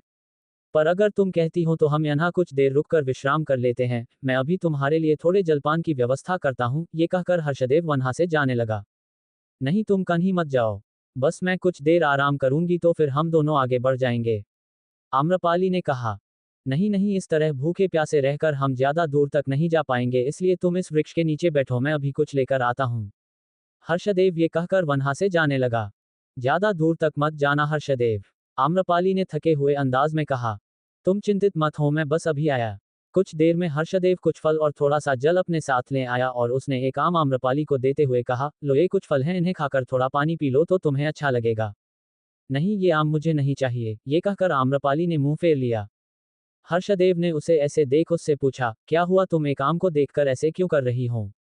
कुछ नहीं, तुम नहीं समझोगे, आम्रपाली ने जवाब दिया। ये देखकर हर्षदेव ने उससे पूछा, ये फल तो कितना अच्छा होता है, रसीला और प्यारा, दिखने में भी सबको भाता है, तो भला इस फल को देखकर तुमने इस तरह अपना मुंह क्यों फेर लिया? ये सुनकर आम्रपाली की आंखें नम हो गई और उसने रुआंसे अंदाज में कहा, कुछ नहीं, इस फल से मेरे बचपन की कुछ प्यारी सी यादें जुड़ी हैं बस इसलिए, और इसे देखकर मुझे मेरी माँ अम्बे की याद आ गई। सबसे बड़े दुख की बात तो यह है कि उनकी मृत्यु का कारण भी मैं ही हूँ। उस फल को देखकर आम्रपाली जैसे अपने बचपन की यादों में खोने लगी, इसलिए उसने भावुक होकर कहा, क्या तुम्हें पता है मुझे ये फल कितना पसंद है? इसी के नाम से मेरा नाम भी पड़ा है। तो फिर लो, इसे खा लो, हर्षदेव ने कहा। नहीं, ये फल मुझे बार बार मेरी माँ अम्बे की याद दिलाता है, उनका कहना था कि इस फल के नाम पर ही मेरा नाम आम्रपाली रखा गया था। ये कहते हुए उसकी आंखों से अश्रुओं की धारा बहने लगी। तभी हर्षदेव ने उसके आंसू पोंछते हुए कहा, कोई बात नहीं आम्रपाली, परंतु अभी हमारे पास भूख शांत करने के लिए कोई और रास्ता नहीं है, इसलिए अभी तो तुम्हें इसे खाना ही होगा। हर्षदेव को इतना कहकर आम्रपाली एकदम से कहीं खोसी गई। उसे हर्षदेव की बात सुनाई ही नहीं दे रही थी। हर्षदेव ने उसे थोड़ा सा हिलाते हुए पूछा, अरे क्या हुआ, कहाँ खो गई तुम? कुछ नहीं, बस माँ अम्बे की याद आ रही थी, काश बचपन में मैंने उनकी वो बात मान ली होती तो आज ये सब नहीं होता। कौन सी बात? हर्षदेव ने पूछा। नृत्य ना सीखने की बात, आम्रपाली ने उत्तर दिया। ओह, क्यों, क्या बात थी? हर्षदेव ने उससे पूछा। आम्रपाली ने कहा, पता है तुम्हें, जब मैं 6-7 वर्ष की थी तो मेरे गुरु पिता कुछ कन्याओं को नृत्य विद्या सिखा रहे थे और मैंने भी घुंघरू अपने पैरों में बांधने की जिद की। परंतु अम्बे माँ ने मुझे वो घुंघरू बांधने से इनकार कर दिया और कहा, नहीं, तुम ये घुंघरू कभी अपने पैरों में नहीं बांधोगी। ये सुनकर मैं जोर जोर से रोकर जिद करने लगी। तभी मेरे गुरु आचार्य ने आकर मुझे बहुत समझाने की कोशिश की। मेरी प्रिय वस्तुएं भी मुझे लाकर दी, लेकिन मैं नहीं मानी और फिर से जिद करने लगी। पूरा एक दिन इस तरह बीत गया। मैंने उस जिद की वजह से कुछ नहीं खाया। ये देखकर माँ अम्बे बहुत दुखी हो गई और उन्होंने गुरु आचार्य को मुझे ये विद्या सिखाने को कहा। और फिर क्या हुआ? हर्षदेव ने पूछा। उसके बाद मेरी गुरु माँ यानी माँ अम्बे ने मुझे एक बात बताई कि किसी जमाने में वो भी एक नर्तकी थी, उनके नृत्य के चर्चे पूरे नगर में थे, परंतु किसी कारणवश उन्होंने नृत्य करना छोड़ दिया और गुरु आचार्य जी से विवाह कर लिया। उन्होंने मुझसे वचन लिया कि गुरु आचार्य जी मुझे ये नृत्य विद्या सिखाएंगे तो सही, परंतु मैं कभी अपने घर से बाहर जाकर किसी मंच पर नृत्य ना करूं। उस समय मैंने खुशी खुशी में ये वचन उन्हें दे दिया था, परंतु मैं अपने इस वचन को निभा नहीं पाए और उन्हें मेरी वजह से अपने प्राण गंवाने पड़े। काश मैंने उसी वक्त उनकी बात मान ली होती तो शायद आज ये सब नहीं होता। ये कहते हुए आम्रपाली की आंखें पूरी तरह अश्रुओं से भीग चुकी थीं और फिर उसने कहा, सही ही कहा था उन्होंने, लेकिन आज ये सुंदरता मेरे और मेरे परिवार के लिए अभिशाप बन चुकी है। उसे ऐसे उदास देखकर हर्षदेव ने कहा, तुम चिंता मत करो, अभी तुम जल्दी से ये फल खा लो, फिर हमें आगे भी बढ़ना है क्योंकि अब अंधेरा काफी हो चुका है और ये जंगल भी काफी घना है। ठीक है, ये कहकर आम्रपाली ने थोड़े से फल खाए और पानी पीकर वो थोड़ा आगे निकल गए। थोड़ी दूर चलने के बाद उन्हें कुछ आवाजें सुनाई दी और मशालों की रोशनी दिखाई दी, जिन्हें देखकर हर्षदेव ने कहा, वो देखो, वहां कुछ रोशनी दिखाई पड़ती है। लगता है हमें आज रात वहीं ही बितानी होगी। ठीक है, चलो देखते हैं। ये कहकर आम्रपाली और हर्षदेव कबीले की तरफ बढ़ गए। पर हर्षदेव ने उसे कहा, तुम अपना चेहरा घूंघट से ढक दो, वरना अगर किसी ने तुम्हें यहाँ पहचान लिया तो फिर कोई मुसीबत ना आ जाए। ठीक है, ये कहकर आम्रपाली ने अपना सुंदर चेहरा घूंघट में छुपा लिया। और जब वो दोनों वहां पहुंचे तो उन्होंने देखा कि कबीले के लोग आपस में कुछ तैयारियां कर रहे थे और जैसे ही उन कबीले वालों की नजर उन दोनों पर पड़ी तो वो अपने तीर भाले लेकर खड़े हो गए। तभी एकदम हर्षदेव ने आम्रपाली के आगे खड़े होकर उन्हें बताया कि हम दोनों जंगल का रास्ता भटक गए हैं और हमें आज रात अगर आपके यहाँ शरण मिल जाती तो अच्छा होता। कबीले के लोग बहुत अच्छे थे, इसलिए उन्होंने उन्हें वहाँ शरण देने के लिए हाँ कर दी और फिर उन्हें कबीले के सरदार के पास ले जाया गया। जैसे ही वो दोनों कबीले के सरदार के सामने पहुंचे तो सरदार ने कबीले वालों को आदेश दिया, हमारे यहाँ अपने मेहमानों का स्वागत बहुत अच्छे से किया जाता है, इसलिए आज रात इन दोनों के स्वागत एक जश्न मनाया जाएगा, उसकी तैयारी की जाए। ये सुनकर सरदार के मुलाजिम बाहर जाकर जश्न की तैयारी में लग गए और फिर सरदार ने हर्षदेव से कहा, लेकिन तुम्हें इस स्त्री का घूंघट उठाकर हमें इसकी सूरत दिखानी होगी। पहले तो हर्षदेव ने इनकार कर दिया, परंतु जब उसने देखा कि अगर हमने इनकी ये बात ना मानी तो हम फिर से किसी मुसीबत में पड़ सकते हैं, इसलिए उसने उनकी ये बात मान ली और आम्रपाली को घूंघट उठाकर अपना चेहरा दिखाने को कहा। जैसे ही आम्रपाली ने अपना घूंघट उठाया तो वो सरदार उसकी सुंदरता देखकर उसके मोह में डूब गया और ना जाने उसे क्या हुआ कि उसने तुरंत अपने पहरेदारों को आदेश दिया, इसी वक्त इस आदमी को बंदी बनाया जाए और इस स्त्री को सुरक्षित एक गुफा में रखा जाए। उसका आदेश सुनते ही कबीले की कुछ औरतें वहां आई और आम्रपाली को पकड़कर अपने साथ एक गुफा में ले गई और कबीले के कुछ आदमियों ने हर्षदेव को बंदी बनाकर बांध दिया। ये देखकर आम्रपाली और भी दुखी हो गई और अपने आप से कहने लगी, ये कैसी सुंदरता है जो मेरी वजह से मेरे अपनों के लिए जान की दुश्मन बन गई है। एक तरफ मेरी वजह से मेरी गुरु माँ को अपनी जान गंवानी पड़ी और मेरे बाबा भी ना जाने किस हाल में होंगे और अब ये हर्षदेव को भी मेरी वजह से ये सब सहना पड़ रहा है। हे ईश्वर, ये कैसी लीला है आपकी। तभी कबीले की एक औरत ने उसके पास आकर कहा, ये वस्त्र पहन लो देवी, आज रात को हमारे कबीले में एक जश्न है। ये सुनकर एक बार तो आम्रपाली ने उन वस्त्रों को पहनने से इनकार कर दिया, लेकिन उस औरत ने जब उसे बताया कि अगर उसने ऐसा नहीं किया तो कबीले का सरदार हर्षदेव को मार डालेगा, तो वो उन वस्त्रों को पहनने के लिए तैयार हो गई। जब रात को जश्न के समय आम्रपाली को तैयार करके गुफा से बाहर लाया गया तो कबीले के सारे पुरुष उसकी सुंदरता को देखकर जैसे पागल हो गए और फिर बड़े जोर शोर से कबीले वासियों ने उस जश्न का आनंद लिया। उधर आम्रपाली यही सोच रही थी कि कैसे वो हर्षदेव को उनके चंगुल से छुड़ाकर यहाँ से भागे, लेकिन वहाँ का माहौल देखकर ऐसा संभव होता उसे दिखाई नहीं दे रहा था। तभी सरदार ने सबके सामने ऐलान किया, ये स्त्री मुझे बहुत पसंद है और मैं इससे विवाह करना चाहता हूँ, इसलिए अगले 2 दिनों में इस स्त्री के साथ मेरे विवाह की तैयारी की जाए। ये सुनकर आम्रपाली फिर से एक बार अपने आप को कोसने लगी, हे ईश्वर, ये कैसी परीक्षा है मेरी। क्यों दिया आपने मुझे ये सुंदर शरीर जिसकी वजह से मेरे साथ साथ मेरे अपनों को भी ये सब मुसीबतें देखनी पड़ रही हैं। तभी हर्षदेव ने उसकी तरफ देखकर इशारा किया, तुम फिक्र मत करो, कोई ना कोई रास्ता जरूर निकल आएगा। वो दोनों बचपन के मित्र थे, इसलिए उन दोनों को अपनी बात एक दूसरे को समझाने के लिए शब्दों की आवश्यकता नहीं थी, इसलिए आम्रपाली उसकी बात तुरंत समझ गई। कुछ देर बाद आम्रपाली को फिर से सुरक्षा के साथ एक गुफा में ले जाया गया, जहां सरदार ने आकर उससे कहा, सुंदरी, आपको मेरे साथ विवाह करना होगा वरना ये आपके मित्र और आपके लिए ठीक नहीं होगा। ये कहकर सरदार गुफा से बाहर आ गया और फिर सरदार और आम्रपाली के विवाह की तैयारियां खूब जोरों से होने लगी। उधर राज दरबार में आम्रपाली के गायब होने की वजह से काफी हलचल मची हुई थी। चारों तरफ सैनिक भेजे जा चुके थे, लेकिन अभी तक आम्रपाली का कोई पता नहीं चला था, इसलिए राजा बड़े चिंतित अवस्था में अपने कक्ष में इधर उधर टहल रहे थे कि उनके खास मंत्री ने उनके पास जाकर उन्हें कहा, महाराज, अभी तक आम्रपाली का कुछ पता नहीं चला है, तो इस स्थिति में आप जब 2 दिन बाद नई नगरवधु के लिए जो समारोह का आयोजन करने वाले हैं उसमें क्यों ना हम किसी और को नगरवधु बनाकर पेश करें। तभी राजा ने बताया कि नहीं, हम ऐसा नहीं कर सकते हैं, मैंने बताया था ना कि आम्रपाली को नगरवधु चुनने के पीछे उसकी नृत्य कला ही नहीं बल्कि एक और वजह है। तो वो वजह मैं आपको बताने जा रहा हूं कि वैशाली में राजा को जनता द्वारा चुना जाता है और जनता के बीच शांति और एकता बनी रहे, इसलिए वर्षों पूर्व इस नगरवधु की प्रथा का चलन किया गया था, परंतु इस समय हमरे वैशाली के हालात कुछ ठीक नहीं है और आम्रपाली के पास नृत्य कला का गुण होने के साथ साथ वो सुंदर अप्सरा भी दिखती है। आपने देखा नहीं, उस दिन नगरवधु की प्रतियोगिता में सभी उसे देखकर मंत्रमुग्ध हो गए थे, यहाँ तक कि हम भी उसके उन कजरारे नैनों के कायल हो चुके हैं। और यही सोचकर हमने फैसला किया कि अगर वो हमारे वैशाली की नगरवधु बन जाती है तो देश विदेश से आने वाले राजाओं के सामने जब वो नृत्य पेश करेगी और उन्हें खुश करेगी तो उससे हमारे राज्य को कई उपहार भी दिए जाएंगे, जिससे हमारे राज्य का खजाना जो अब खाली हो चुका है वो भी भरने लगेगा और फिर हम अपने राज्य की रक्षा कर पाएंगे। राजा की ये बातें सुनकर मंत्री ने कहा, हम महाराज आप सत्य कह रहे हैं, परंतु आम्रपाली तो मिल ही नहीं रही है। ये सुनकर राजा ने परेशान होते हुए कहा, मंत्री जी, उसे हमें ढूंढना ही होगा, क्योंकि सिर्फ ये खजाना ही हमारे सामने चिंता का विषय नहीं है। आजकल मगध राजा अपने साम्राज्य को काफी हद तक फैला चुके हैं और वो कभी भी हम पर आक्रमण कर सकते हैं।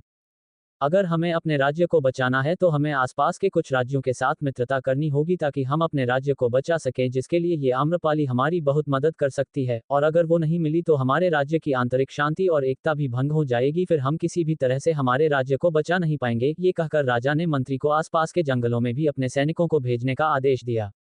राजा का आदेश पाकर मंत्री ने सैनिकों को काफी दूर तक फैले जंगलों में भी भेज दिया, परंतु उन्हें आम्रपाली कहीं नजर नहीं आई। उधर उस कबीले में कबीले के सरदार की विवाह की तैयारियां की जा रही थी। तभी सरदार ने आम्रपाली के पास जाकर कहा, सुंदरी, अगर आप चाहती हैं कि हम इस पुरुष को जिंदा यहाँ से जाने दे तो इसे हमारे साथ एक मुकाबला करना होगा और आपको हमारे कबीले के इस जश्न में अपना नृत्य प्रस्तुत करना होगा। ये सुनकर तो आम्रपाली जैसे आग बबूला सी हो गई। उसे लगा जैसे सबसे पहले वो अपनी ही जान ले लेकिन वो एक सैनिक की बेटी थी, इसलिए इतनी कायरता भी नहीं कर सकती थी। इसलिए उसे आखिर उस जश्न में नाचने के लिए मानना ही पड़ा। उसे नहीं पता था कि एक दिन उसे उसकी इस कला का प्रदर्शन इस तरह करना होगा, परंतु उसके सामने उसके मित्र के प्राणों का सवाल था और वो गुरु माँ को खोने के बाद अपने इस मित्र को नहीं खो सकती थी, इसलिए वो तैयार हो गई। जब जश्न का समय हुआ तो सभी कबीले वाले उस सुंदरी को देखने के लिए बड़े ही उत्सुक थे और उसे कबीले की औरतों ने अपने आभूषण और अपनी वेशभूषा देकर सजाया था। इस वेशभूषा में भी आम्रपाली बहुत सुंदर दिख रही थी। ऐसा लग रहा था मानो किसी अप्सरा को कबीले की वेशभूषा पहना दी गई है। और फिर जश्न शुरू हुआ। पहले कबीले के लोगों ने अपने कुछ करतब दिखाए और फिर सरदार और हर्षदेव के बीच मुकाबला करवाया गया, जिसके 2 पड़ाव में हर्षदेव विजयी रहा और एक पड़ाव में सरदार की विजय हुई। इस बात से खुश होकर सरदार ने कहा, जब हमारा विवाह इस सुंदरी के साथ संपन्न हो जाएगा तो इस पुरुष को इस जंगल के बाहर सुरक्षित स्थान पर छोड़ दिया जाए। ये ऐलान करने के बाद सरदार अपनी गद्दी पर बैठ गया और फिर आम्रपाली को कबीले की औरतों के साथ नृत्य करने के लिए खड़ा किया गया और फिर वही हुआ। ढोल की आवाज उसके कानों में पड़ते ही उसके पैर अपने आप थिरकने लगे और फिर उसने अपना अद्भुत नृत्य पेश किया तो कबीले के बाकी पुरुष भी उसे पाने के लिए लालायित हो गए और इस तरह पूरे कबीले में उसे पाने के लिए जंग सी छिड़ गई। इसी बीच किसी तरह उस नकाबपोश को वन्हा का पता चल गया और फिर वो चुपके से आम्रपाली को देखने लगा। आम्रपाली की नजर भी उस पर पड़ ही गई और फिर वो सोच में पड़ गई कि आखिर ये नकाबपोश है कौन जो मेरा पीछा कर रहा है। उद्धरण चिन्ह। तभी अफरा तफरी के बीच सरदार ने कबीले की औरतों को आम्रपाली को गुफा में वापस ले जाने का आदेश देना पड़ा। एक बार फिर आम्रपाली उस नकाबपोश को ठीक से नहीं देख पाए। उधर उस नकाबपोश ने अपने साथी मोटू से कहा, अब वैशाली में विद्रोह करवा दिया जाए कि आम्रपाली कहीं नहीं मिल रही है, इस तरह वैशाली की एकता और शांति भंग हो जाएगी, सभी राजा का विरोध करने लगेंगे। ये सुनकर उसके साथी ने ये खबर वैशाली के लोगों तक किसी तरह पहुंचा दी। बस फिर क्या था, वैशाली में विद्रोह की लहर दौड़ पड़ी। उधर किसी तरह सैनिकों को जैसे इस बात का अंदाजा हुआ तो वो अपनी सेना की एक टुकड़ी लेकर उस कबीले पर हमला करने पहुंच गए। जैसे ही वहां हमला हुआ उस कबीले के लोग आपस में लड़ने के बजाय उस हमले से अपने कबीले के लोगों को बचाने की कोशिश करने लगे। जैसे ही हमले की वजह से शोर की आवाजें गुफा में बैठी आम्रपाली के कानों तक पहुंची तो उसने अपने पास बैठी उस कबीले की औरत से पूछा, ये कैसा शोर है? उस औरत ने जवाब दिया, किसी राज्य ने हमारे कबीले पर हमला कर दिया है। ये सुनकर आम्रपाली के दिमाग में एक विचार आया, क्यों ना इस बात का फायदा उठाकर मैं अपने मित्र को बचाकर यहाँ से भाग जाऊं। ये सोचकर जैसे ही आम्रपाली गुफा से बाहर आई तो उसने देखा बाहर काफी अफरा तफरी मची हुई है, हर कोई अपने प्राण बचाने में लगा हुआ है। इस बात का फायदा उठाकर वो किसी तरह बचती बचाती अपने मित्र हर्षदेव के पास पहुंच जाती है और उसे छुड़ा देती है। तभी कुछ सैनिकों की नजर उस पर पड़ती है और वो घूंघट में आम्रपाली का चेहरा होने की वजह से उसे पहचान नहीं पाते हैं, परंतु हर्षदेव की वेशभूषा देखकर उन्हें कुछ संदेह होता है, इसलिए वो उस पर हमला करते हैं। लेकिन हर्षदेव भी तलवारबाजी में काफी निपुण था, वो उन सैनिकों का सामना पूरी बहादुरी से करती है और किसी तरह वो कबीले वालों और सैनिकों का सामना करके छुपकर वहां से बाहर निकलने में कामयाब हो जाते हैं और जंगल में जाकर एक सुरक्षित स्थान ढूंढकर बैठ जाते हैं। परंतु इस हमले की वजह से हर्षदेव घायल हो जाता है, उसे गंभीर चोट आती है जिसकी वजह से वो चल भी नहीं पा रहा था। इसलिए आम्रपाली ने कहा, क्यों ना हम कुछ देर रुककर यहाँ विश्राम कर लें, किंतु अगर हम यहाँ रुके तो कन्ही सैनिक हमें पकड़ ना लें। हर्षदेव ने कहा।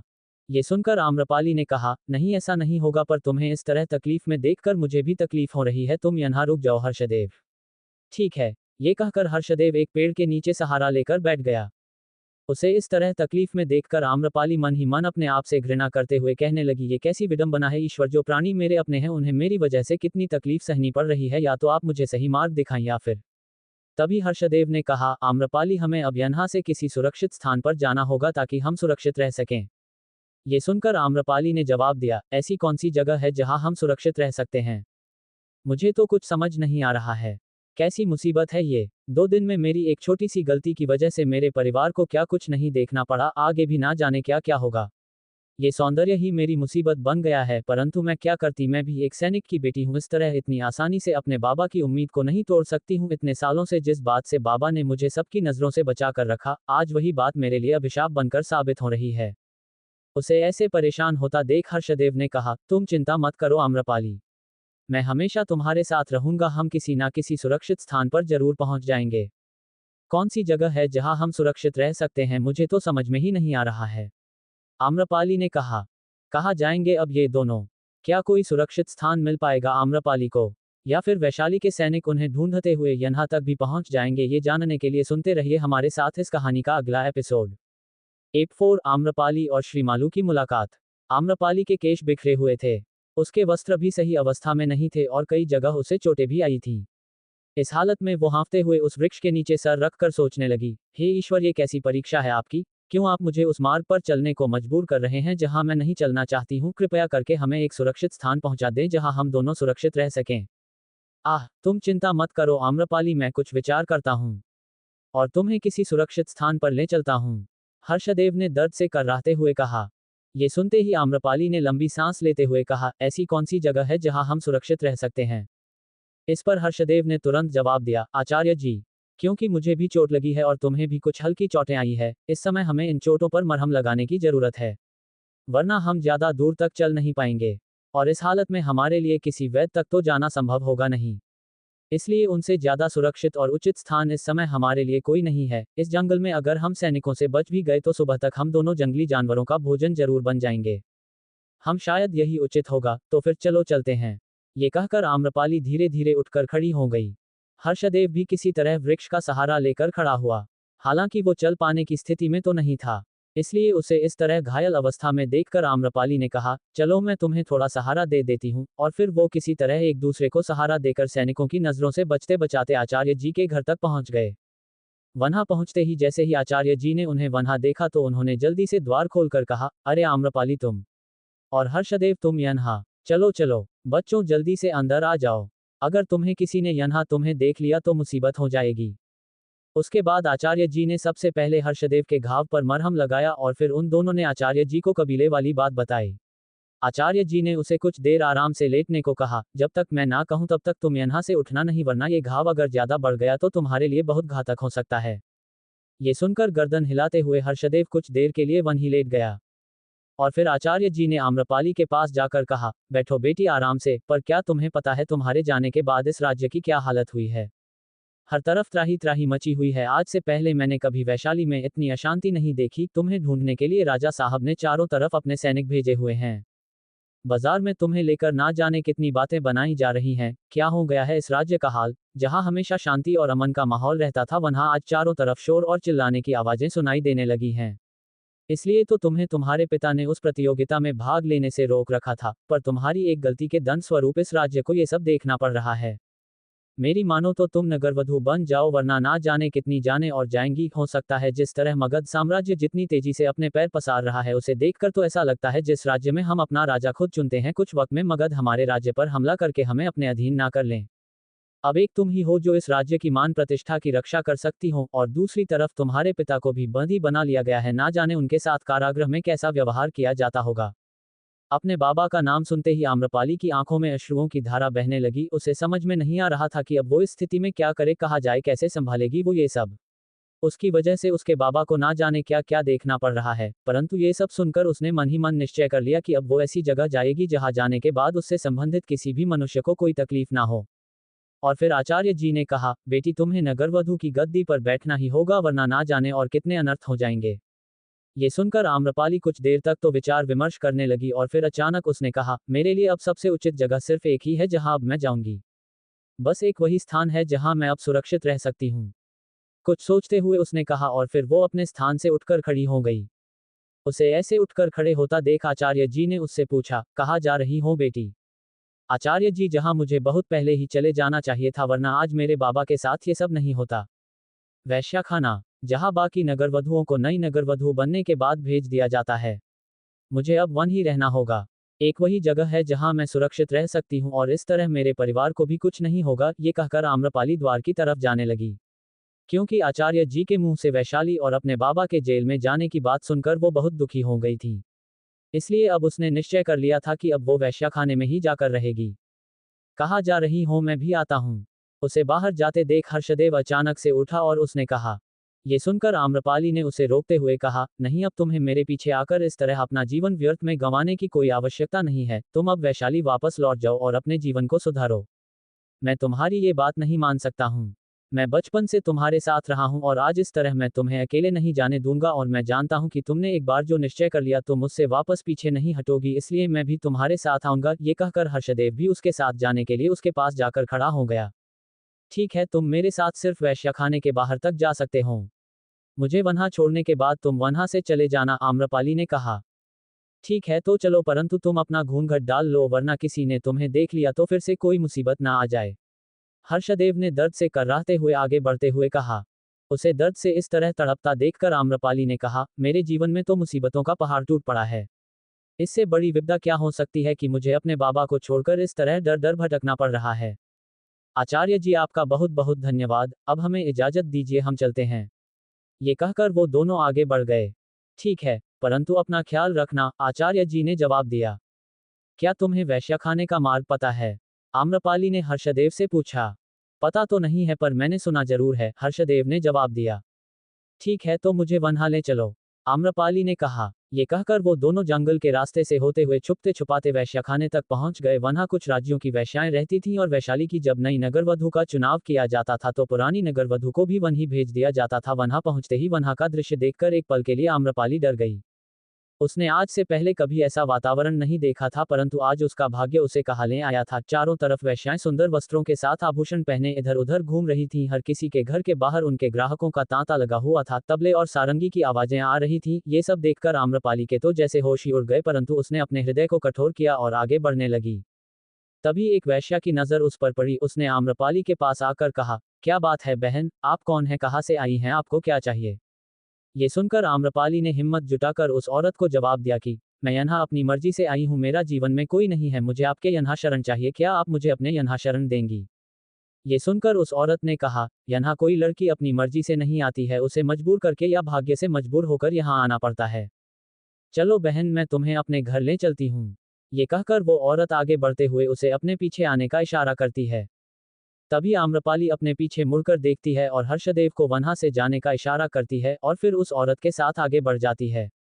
उस औरत के घर जाने के बाद वहां का माहौल देखकर तो वो और भी घबरा जाती है, परंतु वो औरत उसे विश्वास दिलाती है कि उसे कुछ नहीं होगा। लेकिन मन ही मन वो ये जानती तो थी कि इस जगह आने के बाद कौन इस देह व्यापार से बच सका है जो वो बच पाएगी, इसलिए वो जैसे तैसे अपने हृदय को कठोर कर लेती है। उसके बाद वो औरत उसे कुछ खाना देकर कुछ देर आराम करने के लिए कहती है। कुछ देर बाद वो औरत उस कमरे में आकर उसके सामने कुछ वस्त्र और आभूषण रखकर कहती है, बहन जरा अपना घूंघट उठाकर हमें अपना चेहरा तो दिखाओ। आम्रपाली उसे इनकार करते हुए कहती है, क्या करेंगी आप मेरा चेहरा देखकर? उद्धरण चिन्ह। उस औरत ने आम्रपाली से घूंघट उठाने की जिद नहीं की, क्योंकि उसके दिमाग में कुछ और ही खिचड़ी पक रही थी, इसलिए उसने आम्रपाली से घूंघट उठाने के लिए ज्यादा जिद भी नहीं की और उसे कहा, चलो अब जल्दी से अपने कपड़े बदल लो। हमें नहीं पसंद कि कोई हमारे यहाँ इस तरह गंदे वस्त्र में रहे। ये सुनकर पहले तो आम्रपाली थोड़ा डर गई, लेकिन किसी तरह उसने हिम्मत बांधी और वस्त्र पहनने लगी। तभी उसे साज सज्जा के लिए एक दासी को उसके कमरे में भेजा गया। उधर राजमहल के सैनिकों को अभी तक आम्रपाली के बारे में कोई खबर नहीं मिल पाई थी। इसी वजह से राजा बहुत परेशान थे कि एक दिन बाद होने वाले समारोह में वो सभी राजाओं के सामने क्या जवाब देंगे। दूसरी तरफ हर्षदेव बाहर खड़े होकर अभी तक उसका इंतजार कर रहा था और उसे समझ में नहीं आ रहा था और उसके दिमाग में अभी ये सब बातें चल रही थी कि आखिर आम्रपाली ने ये फैसला क्यों किया, अचानक वो इस तरह यहाँ क्यों आ गई। कल तक जो लड़की नगरवधू बनने के इतना खिलाफ थी कि उसने अपना घर राज्य सब कुछ त्याग दिया, वो अचानक इस तरह वैश्याखाने तक आ गई। ना जाने उसके दिमाग में क्या चल रहा है, ना जाने अब ये लड़की क्या करने वाली है। उधर आम्रपाली जब अंदर साज संवर रही थी तब तक ये खबर आग की तरह वैश्यावृत्ति के उस पूरे इलाके में फैल गई कि आज कमलाबाई के कोठे पर एक नई लड़की आई है। किसी तरह ये खबर श्रीमालू के कानों तक भी पहुंच गई, जिसे एक दिन पहले ही नई नगरवधू का चुनाव होने की वजह से यहाँ भेज दिया गया था। लेकिन यहाँ उसकी बात हर कोई मानता था, क्योंकि वो नगरवधू रह चुकी थी। इसलिए जैसे ही उसे ये बात पता चली तो वो कमलाबाई के कोठे पर उस लड़की यानी आम्रपाली से मिलने चली आई और सीधे उसके कमरे में जाकर उसने जैसे ही सामने आईने में उसका चेहरा देखा तो वो हैरान हो गई। उसने उस दासी को बाहर जाने को कहा और फिर दरवाजा बंद करके आम्रपाली और श्रीमालू आपस में बातें करने लगी। किसी को नहीं पता था कि अंदर क्या हो रहा है। बाहर तो नई लड़की के कोठे पर आने की खबर से काफी खुशी का माहौल था कि आज तो नई तवायफ के कोठे पर आने की वजह से बहुत सारे मेहमान वहां आएंगे और उन्हें बहुत अच्छे अच्छे उपहार दिए जाएंगे। परंतु अंदर जैसे ही आम्रपाली ने श्रीमालू को देखा तो पहले तो उसे बहुत गुस्सा आया और उसने कहा, तुम यहाँ क्यों आई हो? आम्रपाली काफी उदास थी। उसने कहा, उस प्रतियोगिता में भाग लेने की वजह से क्या हो गया। एक दिन में मेरी गुरु माँ ने अपने प्राण त्याग दिए, मेरे बाबा को कारागृह में डाल दिया गया है और अब मैं इस तरह भटक रही हूँ। श्रीमालू को उसकी बातें सुनकर जरा भी बुरा नहीं लग रहा था, वो बस उसे देखे जा रही थी। तभी आम्रपाली ने कहा, इस तरह मुझे क्या देख रही हो? कुछ नहीं, पहले तुम अपने क्रोध को शांत कर लो, फिर मैं कुछ कहूंगी। श्रीमालू ने कहा, कहो अब तुम्हें क्या कहना है? आम्रपाली ने उससे कहा, तो सुनो, कोई लड़की खुशी से नगरवधू नहीं बनती है, परंतु अगर कोई सुंदर लड़की अगर ऐसा करने से इनकार कर दे तो तुमने तो देख ही लिया है ना कि उसका अंजाम क्या होता है। पूरे राज्य की शांति भंग हो जाती है, पूरे नगर में चारों तरफ शोर मचा हुआ है, सभी एक दूसरे से लड़ने में लगे हुए हैं, चारों तरफ कलेश का माहौल है। ना जाने कितनी बेकसूर लड़कियों को इसकी वजह से अपनी असमत को गंवाना पड़ रहा है। कितना बुरा हाल हो गया आज हमारी वैशाली का। ना जाने कितने दिन और ये सब चलेगा। अभी कुछ दिन पहले ही हमारे राज्य की शांति अमन की तारीफ करते बाकी राज्यों के लोग थकते नहीं थे, परंतु आज वही राज्य इस बात का फायदा उठाकर हमारे राज्य को हथियाने की कोशिश कर रहे हैं। मेरी मानो तो तुम वापस वैशाली चली जाओ और नगरवधू बनने के लिए हाँ कह दो, ताकि ये सब रुक सकें। तुम्हारे बाबा जो इस वक्त कारागृह में बंदी बने हुए हैं, शायद उसके बाद उन्हें भी छोड़ दिया जाए। ये सब सुनकर आम्रपाली सोच में पड़ गई। उसे समझ नहीं आ रहा था कि वो क्या करे। थोड़ी देर तक सोच विचार करने के बाद जब उसने श्रीमालू की तरफ देखा तो उसने कुछ सोचते हुए कहा, श्रीमालू, मैं आज तक तुम्हें गलत समझती रही। उस दिन भी मुझे तुमसे बहुत घृणा हो रही थी, परंतु आज मुझे समझ आया कि तुम कितनी अच्छी हो। उसकी ये बातें सुनकर श्रीमालू ने उसे कंधे से पकड़कर उठाया और प्यार से कहा, हम कोई बात नहीं आम्रपाली, मैं आपकी बात समझ सकती हूँ। आज से आप मुझे अपनी सखी और शुभचिंतक ही समझें। आपको कभी भी मेरी सहायता की आवश्यकता हो तो आप बेझिझक मुझे बता सकती हैं। श्रीमालू, शायद मुझे आपकी सहायता की जरूरत पड़ सकती है। आप मुझसे वादा कीजिए, आप मुझे इनकार नहीं करेंगी। आम्रपाली ने अपना हाथ आगे बढ़ाकर श्रीमालू का हाथ पकड़कर कहा। ये सुनकर श्रीमालू ने प्यार से उसकी तरफ देखकर कहा, आप एक बार कहिए तो। हमने आपको अपनी सखी माना है और हम अपनी मित्रता को निभाने के लिए अपने प्राण भी दे देंगे। बताइए हम आपकी क्या सहायता कर सकते हैं? ये हम आपको वक्त आने पर बताएंगे, आम्रपाली ने जवाब दिया। ये सुनकर श्रीमालू ने कहा, अच्छा, अब आप बिल्कुल भी चिंता मत कीजिए, आप निश्चिंत हो जाइए और थोड़ी देर आराम करके हमें अपना फैसला बता दीजिएगा। अगर आप राजमहल जाना चाहती हैं तो हम आपको वहां तक पहुंचाने का इंतजाम भी करवा देंगे। यहाँ आपको डरने की बिल्कुल भी आवश्यकता नहीं है। ये सुनकर आम्रपाली ने चिंता करते हुए कहा, तो फिर वो जो कमला बाई हैं वो, उनकी चिंता आप मत कीजिए। आपको कोई यहाँ कुछ नहीं कहेगा, उनसे मैं अपने आप बात करूंगी। ये कहकर श्रीमालू वहां से चली गई और उसने बाहर जाकर कमलाबाई से कहा, वो मेरी खास मेहमान है, उन्हें कोई तकलीफ नहीं होनी चाहिए। आपके मेहमानों को खुश करने की जिम्मेदारी आज मेरी है। ये सुनकर वहां मौजूद सभी के मन में कई सवाल थे, परंतु उन्होंने उससे कोई प्रश्न नहीं पूछा। और फिर जैसे ही वो बाहर निकली तो हर्षदेव ने छुपकर उसे देख लिया और सोचने लगा, ये यहाँ क्या कर रही हैं, ना जाने इन्होंने आम्रपाली से क्या कहा होगा।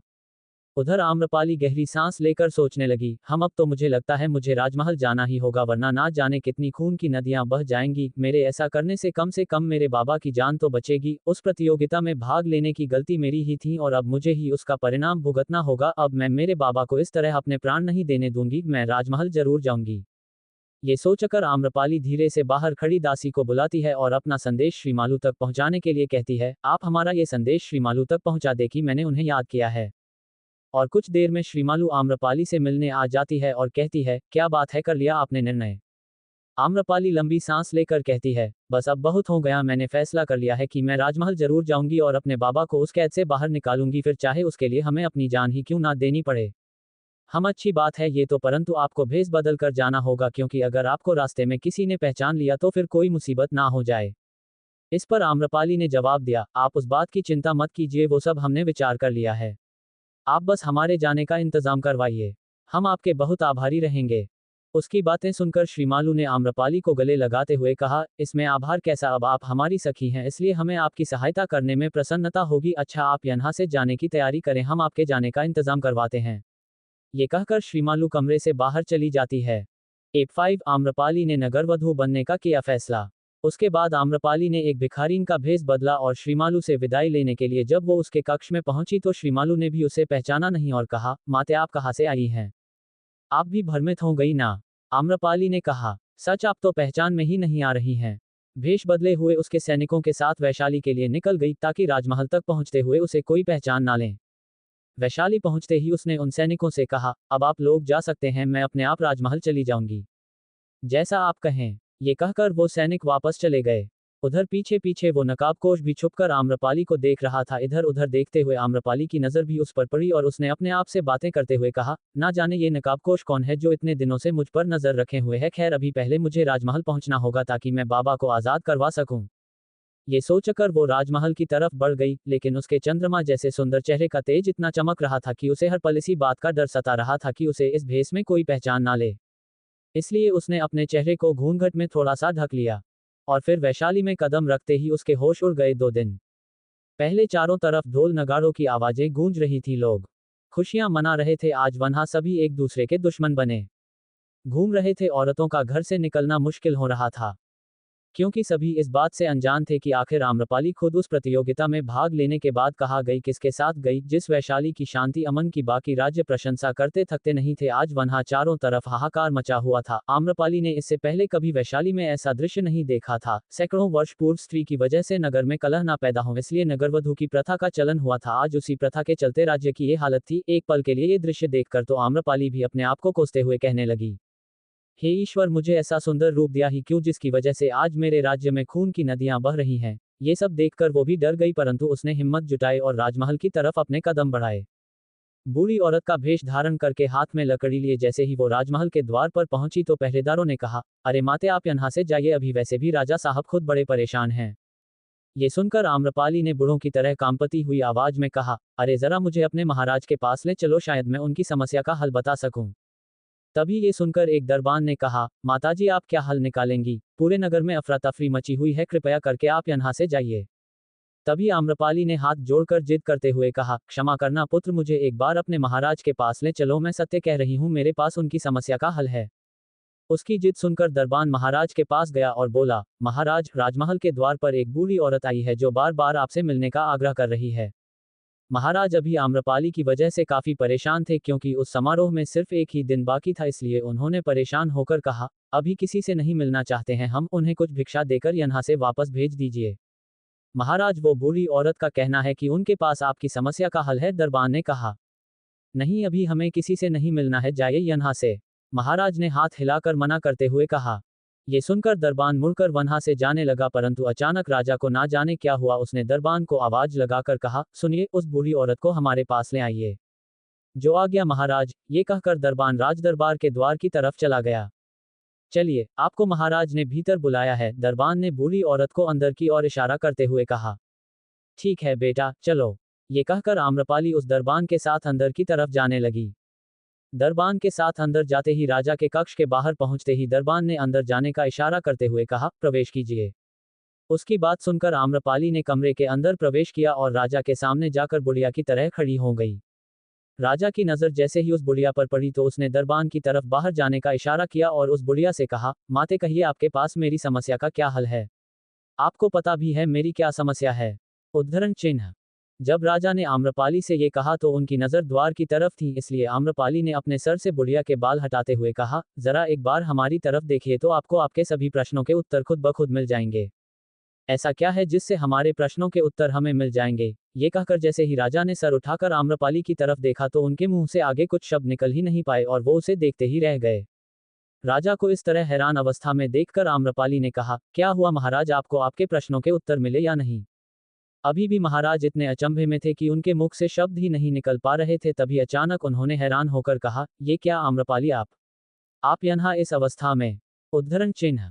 आम्रपाली ने बीच में ही राजा की बात काटते हुए कहा, महाराज, सबसे पहले हमें आपसे यही कहना है कि हमसे इस बारे में कोई प्रश्न ना किया जाए, हमें बस आपसे इतना ही कहना है कि। उद्धरण चिन्ह। उसके इतना कहते ही राजा मन ही मन इतना प्रसन्न हुए कि उनके मन में ख्याल आया कि कम से कम वो यहाँ आई। तो ये सोचकर उन्होंने तुरंत आम्रपाली से कहा, ठीक है, जैसा आप कहेंगी वैसा ही होगा, आपसे कोई प्रश्न नहीं किया जाएगा। पहले आप बताइए, आप क्या चाहती हैं? राजा ने पूछा। ये प्रश्न सुनते ही आम्रपाली ने कहा, महाराज, हम तो आपसे यही कहना चाहते हैं कि हम नगरवधू बनने के लिए तैयार हैं। ये सुनते ही राजा की तो जैसे खुशी का ठिकाना ही नहीं रहा, इनके चेहरे का जैसे रंग ही बदल गया। उन्हें अभी भी विश्वास नहीं हो रहा था कि कल तक जिस नगरवधू को ढूंढने के लिए उन्होंने अपने इतने सैनिकों को भेज दिया था फिर भी नहीं मिली थी, वो आज अचानक उनके सामने आकर खड़ी है। और हैरान होकर उन्होंने उससे कहा, ये तो बहुत ही अच्छी बात है, परंतु आपने पहले खुद आगे होकर इस प्रतियोगिता में भाग लेने का कहा और फिर खुद कुछ देर के लिए गायब हो गई, जो कि इस राजदरबार के नियमों के खिलाफ था। उसके बाद आपने वापस आकर हमसे माफी मांगी और फिर जब आप इस प्रतियोगिता में विजयी हुई तो आप फिर से यहाँ से भाग गई। आपको पता भी है इस राजदरबार में इससे पहले कभी ऐसी गुस्ताखी किसी ने नहीं की है।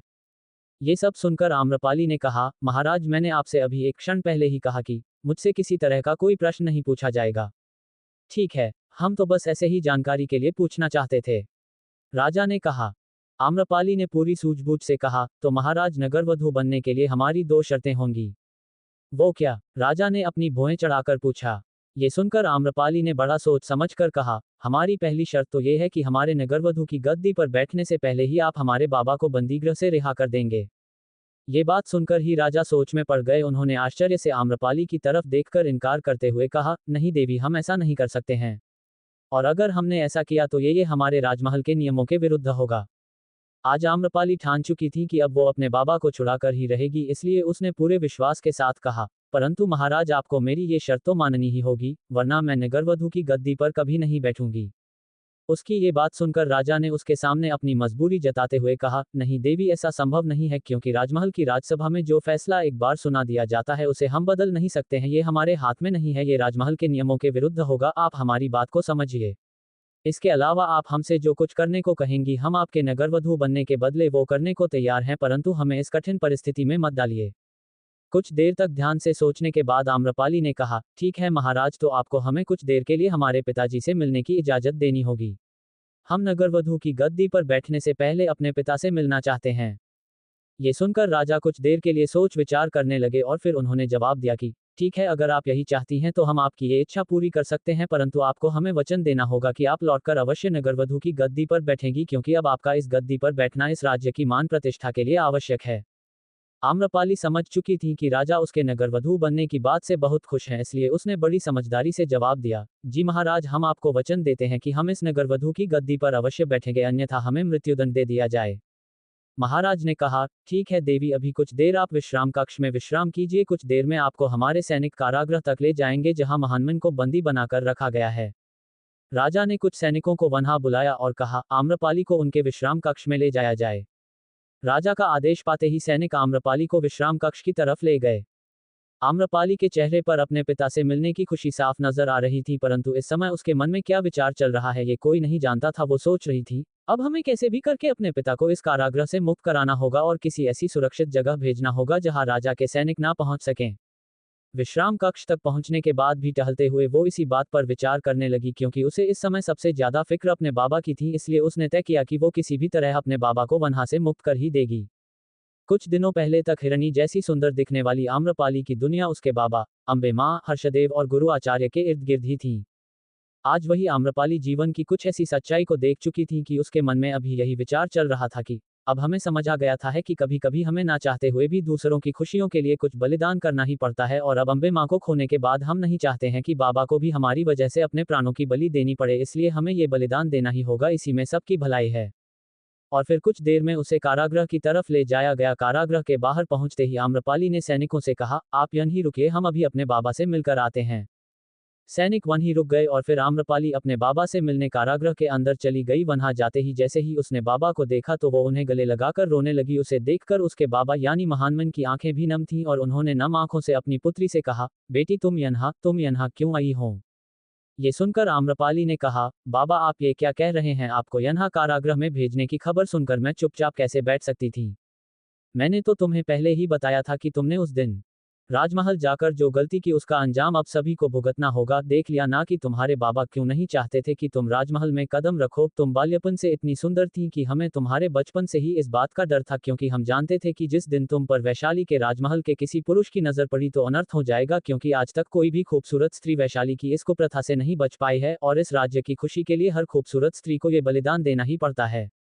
आम्रपाली ने अपने बाबा का हाथ पकड़कर उनकी तरफ देखते हुए कहा, हाँ बाबा आप सत्य कह रहे हैं, अगर उस दिन मैंने आपकी बात मान ली होती तो आज हमें ये दिन नहीं देखना पड़ता, परंतु आप हौसला रखिए, इस समय मैं बस इतना चाहती हूँ कि आप किसी तरह इस कारागृह से निकलकर किसी सुरक्षित स्थान पर पहुंच जाएं। परंतु बेटी ये कैसे संभव है? महानमन ने पूछा। आप चिंता मत कीजिए, मैं आपको यहाँ से अभी किसी तरह निकालने का इंतजाम करती हूँ। ये कहकर आम्रपाली ने वहां खड़े दो पहरेदारों की तरफ इशारा किया।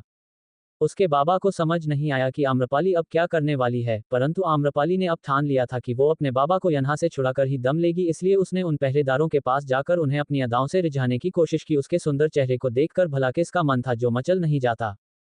इसलिए उसके इस खूबसूरत चेहरे को देखकर वो पहरेदार भी उसे पाने के लिए लालायित हो उठे। कुछ देर तक अपनी अदाओं से रिझाने के बाद उसने उन पहरेदारों से कहा, क्यों ना मैं आज आप दोनों को अपने हाथों से मदिरा पान कराऊं। तो आप जरा कुछ मदिरा का इंतजाम कर दीजिए। ये सुनकर एक पहरेदार ने कहा, परंतु यन्हा मदिरा कहाँ है। अपनी हिरनी जैसी कमर हिलाकर अपने तीखे नैनों से जब उसने उन पहरेदारों की तरफ देखकर कहा कि क्या आप हमें पाने के लिए इतना भी नहीं कर सकते, तो वो पहरेदार उसकी खूबसूरती से और भी ज्यादा मोहित हो गए। उसके बाद उन्होंने कुछ मदिरा का इंतजाम किया। उसके बाद आम्रपाली ने अपनी खूबसूरती के जलवे दिखाकर उन्हें किसी तरह मदिरा पिलाई। मदिरा पीने के कुछ देर बाद वो पहरेदार अपने होश में नहीं रहे और ये देखकर आम्रपाली झट से अपने बाबा के पास गई और बोली, बाबा जल्दी कीजिए, आपको यन्हा के पीछे वाले मार्ग से कैसे भी करके यन्हा से दूर जाना होगा, जहां आपको राजमहल के सैनिक ढूंढ ना सकें। ये कहकर वो अपने बाबा को उस कारागृह से बाहर ले जाने लगी। उसे ऐसा करता देख महानमन ने उससे कहा, मेरी बेटी को ना जाने मेरी वजह से क्या क्या करना पड़ रहा है। नहीं बाबा, आपकी वजह से नहीं, ये मेरी ही गलती का अंजाम है कि आपको ये सजा मिली, परंतु अब मैं अम्बे माँ को खोने के बाद आपको नहीं खोना चाहती हूँ, इसलिए मैंने तय कर लिया था कि मैं आपको यन्हा से छुड़ाकर ही दम लूंगी। चलिए अब जल्दी कीजिए, वरना ऐसा ना हो कि कोई यन्हा आ जाए। ये कहकर आम्रपाली अपने बाबा को कारागृह के पीछे वाले मार्ग की तरफ ले जाने लगी। तभी उसके बाबा ने पूछा, बेटी परंतु मैं जाऊंगा कहाँ, इस नगर में तो मुझे राजा के सैनिक कहीं भी ढूंढ लेंगे। नहीं बाबा, आप चिंता मत कीजिए, हम आपको ऐसी जगह पहुंचा देंगे जहां आपको राजमहल के सैनिक ढूंढ नहीं पाएंगे, आम्रपाली ने जवाब दिया। महानमन ने हैरानी से उसकी तरफ देखकर कहा, ऐसी कौन सी जगह है। उद्धरण चिन्ह। ये सुनकर आम्रपाली ने अपने बाबा के कंधों को पकड़ते हुए कहा, बाबा राजमहल की पिछली वाली नगरवधु जिसका नाम है श्रीमालू। हमने उसे बहुत गलत समझा था, परंतु वो बहुत अच्छी लड़की है और उसने हमसे वादा किया है कि वो हमारी मदद जरूर करेगी। आपको हम उनका पता देते हैं, आप उनके पास जाइए, वो आपको ऐसी सुरक्षित जगह पर रखेंगी जहां तक राजमहल के सैनिक कभी नहीं पहुंच पाएंगे, क्योंकि हमें अभी इसके अलावा आपके लिए कोई और सुरक्षित स्थान सूझ ही नहीं रहा था, इसलिए आपको हमारी ये बात माननी होगी। ठीक है बेटी, जैसा तुम्हें उचित लगे। ये कहकर महानमन उसके साथ पीछे के रास्ते की तरफ बढ़ जाता है और फिर द्वार तक पहुंचते ही वो अपनी बेटी से गले लगाकर कहता है, बेटी परंतु तुम अपना ख्याल रखना। बाबा आप मेरी फिक्र मत कीजिए, मुझे अब इसे ही अपना भाग्य समझकर जीना होगा कि इस राज्य की खुशी के लिए मुझे इस नगर की नगरवधु बनकर ही रहना होगा, वरना ना जाने और क्या क्या अनर्थ हो जाएंगे। आम्रपाली ने अपने बाबा की आंखों से बह रहे आंसुओं को पोंछते हुए कहा। महानमन ने अपनी बेटी को गले लगाकर कहा, बेटी इस दिन को ही मैं नहीं देखना चाहता था, इसलिए इतने सालों तक तुम्हें एक कमरे की चरदीवारी में ही तुम्हारा जीवन बीता, क्योंकि मैं जानता था जिस दिन किसी पुरुष की नजर तुम पर पड़ेगी तुम्हें नगरवधु की गद्दी पर जरूर बैठना पड़ेगा, और वही हुआ। ये सुनकर आम्रपाली ने बड़ी बहादुरी से अपने पिता को समझाते हुए कहा, बाबा अब आप जल्दी कीजिए, वरना राजमहल के सैनिकों ने आपको यहां देख लिया तो उचित नहीं होगा, और मुझे इस राज्य की खुशी और आपको इस मृत्युदंड से बचाने के लिए ये करना ही होगा, यही मेरा भाग्य है। ठीक है बेटी, अब तुम अपना ख्याल रखना। ये कहकर महानमन सैनिकों की नजर से बचते बचाते वहां से उस पते की तरफ निकल गया जो उसे आम्रपाली ने दिया था। आम्रपाली के दिल को भी अब इस बात की तसल्ली थी कि उसने वो अपने पिता को कारागृह से छुड़ाने में कामयाब हो गई थी। उसने अपने बाबा के हाथ एक पत्र श्रीमालू को भिजवाया था जिसमें लिखा था कि ये रही मेरी वो बात जिसमें तुम मेरी मदद कर सकती हो, अब तुम्हें मेरे बाबा का ख्याल रखना होगा। उसके बाद वो कारागृह के बाहर उन सैनिकों के पास आई जो राजा के कहने पर उसे वहां तक लाए थे। उनके साथ आम्रपाली सीधे राजा के कक्ष में जाकर बड़ी बहादुरी से उनके सामने खड़ी हो गई और बोली, महाराज आपने अपना वादा पूरा किया और अब बताइए हमें नगरवधु की गद्दी पर कब बैठना है। इस राजमहल में राजा की इच्छा के बिना पत्ता भी नहीं हिल सकता था, तो उसकी इजाजत के बिना महानमन कैसे वहां से भाग सकता था। इसलिए राजा ने आम्रपाली की तरफ देखकर कहा, हम देवी तो अपने पिता को रिहा करवाने में आखिर आप कामयाब हो ही गईं। ये सुनकर आम्रपाली के तो जैसे होश ही उड़ गए और उसने हैरानी भरे अंदाज में कहा, महाराज आपको कैसे पता चला। राजा ने उसकी तरफ देखकर कहा, देवी इस राजमहल में हमारी इजाजत के बिना परिंदा भी पर नहीं मार सकता है, इसलिए आप फिक्र मत कीजिए, हम इसके लिए आपको कोई दंड नहीं देंगे। हम तो आपकी समझदारी और बहादुरी को देखकर काफी प्रसन्न हैं। कल तक तो हमें लगता था कि आपके अंदर खूबसूरती और नृत्य कला के अलावा और कोई खास गुण नहीं है, लेकिन आज हम ये भी जान गए हैं कि आप कितनी बहादुर और समझदार भी हैं। हम आपकी बहादुरी की दाद देते हैं, परंतु आपकी इस बहादुरी को देखकर हम कहना चाहते हैं कि हम आपके पिता को मृत्युदंड से मुक्त तो नहीं कर सकते थे, परंतु अब हम आपसे वादा करते हैं कि आपके पिता के पीछे सैनिक नहीं भेजेंगे। ये सुनकर आम्रपाली खुश हो गई। अब उसके दिल को तसल्ली थी कि कम से कम वो अपने बाबा की जान बचाने में तो कामयाब हो गई, परंतु अब उसे अपने वादे के मुताबिक ना चाहते हुए भी वैशाली की नगरवधु बनना ही होगा। इसलिए उसने राजा से कहा, अब बताइए हमें कब इस राज्य की नगरवधु की गद्दी पर बैठना होगा। राजा अब बहुत प्रसन्न था कि अब उसके ऊपर कोई अंगुली नहीं उठाएगा कि वो इस राज्य की रक्षा नहीं कर सकता है और अब दूसरे दिन होने वाले समारोह में आने वाले दूसरे राज्यों के राजाओं के आगे भी उसे शर्मिंदा नहीं होना पड़ेगा। इसलिए उसने आम्रपाली से कहा, देवी आप विश्राम कीजिए, हम आपके गद्दी पर बैठने का इंतजाम करवाकर आपको खबर पहुंचा देंगे।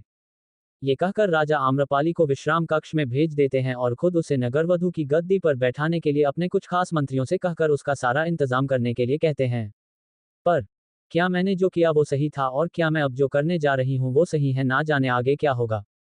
कुछ इस तरह के सवाल आम्रपाली के मन में चल रहे थे। इसी वजह से वो ठीक से आराम भी नहीं कर पा रही थी और बार बार बिस्तर पर करवटें बदल रही थी।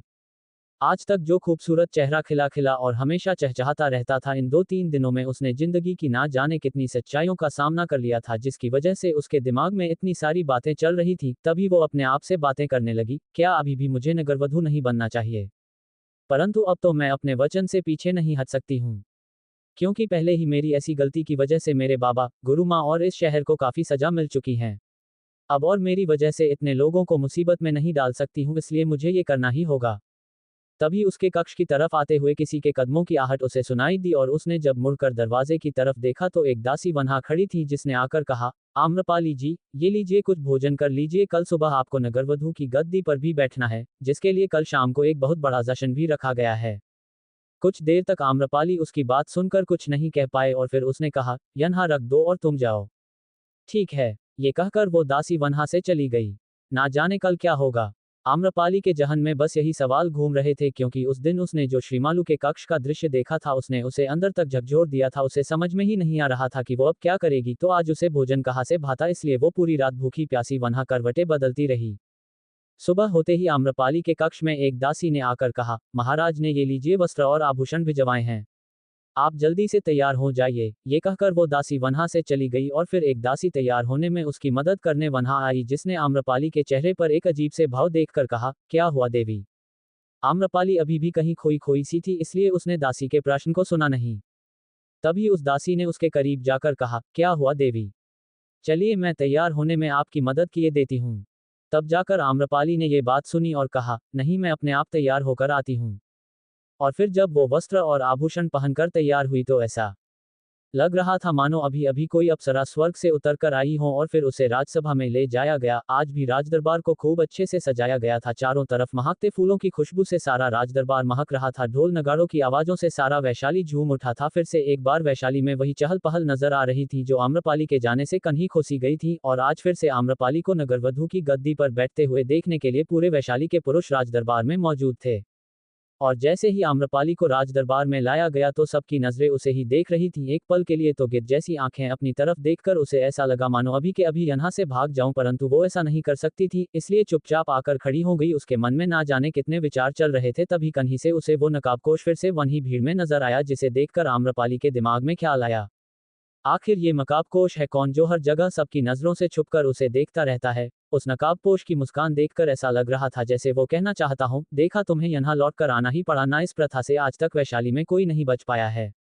तभी उसे गद्दी पर बैठने का ऐलान किया गया और उसके गद्दी पर बैठते ही चारों तरफ तालियों की गड़गड़ाहट सुनाई दे रही थी। आज ना जाने क्या होगा।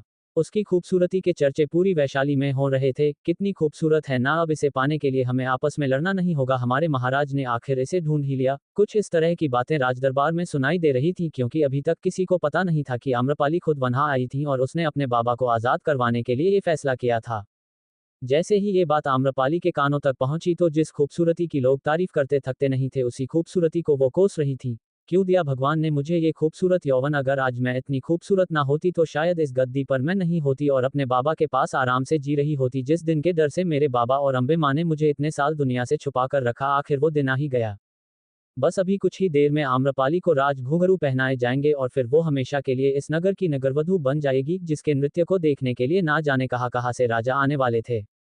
जब उसके पैरों में राज घुंघरू पहनाए गए तो उसके सामने श्रीमालू के कक्ष का दृश्य घूमने लगा, जिसे देखकर उसकी रूह कांप उठी थी। ऐसा लगने लगा जैसे अब उसके साथ भी वही होगा जो उस दिन श्रीमालू के साथ हो रहा था।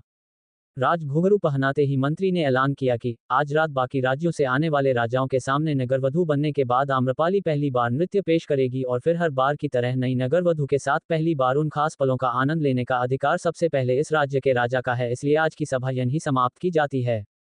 ये सुनकर तो जैसे आम्रपाली के हाथ पैर कांपने लगे थे, जिसने अभी तक इस शहर को ठीक से देखा भी नहीं था और कुछ दिनों में उसके साथ ना जाने कितनी घटनाएं घट चुकी थीं। उसे पूरी सुरक्षा के साथ उसके कक्ष में ले जाया गया। वहां जाते ही उसने जल्दी से अपने कक्ष का दरवाजा बंद किया और वो वस्त्र और आभूषण उतारकर जोर जोर से रोने लगी और अपने आप को कोसने लगी। मैंने उस दिन बाबा की बात मान ली होती तो आज मुझे ये दिन नहीं देखना पड़ता। भगवान क्या इतना सुंदर शरीर देने के लिए सजा दी जा रही है? अगर खूबसूरत होने के लिए ये सजा दी जाती है तो भगवान, मेरी आपसे प्रार्थना है, आप किसी को ऐसी खूबसूरती का वरदान ना ही दे तो अच्छा होगा। खैर, अब जो फैसला वो कर चुकी थी उससे तो वो पीछे नहीं हट सकती थी, इसलिए उसने अपने आप को समझाया और कहा, मुझे इस नगर की शांति और अपने बाबा को बचाने के लिए ये बलिदान देना ही होगा। उसके बाद कुछ ही देर में उस समारोह का वक्त हो गया था जिसके बारे में राजदरबार में ऐलान किया गया था।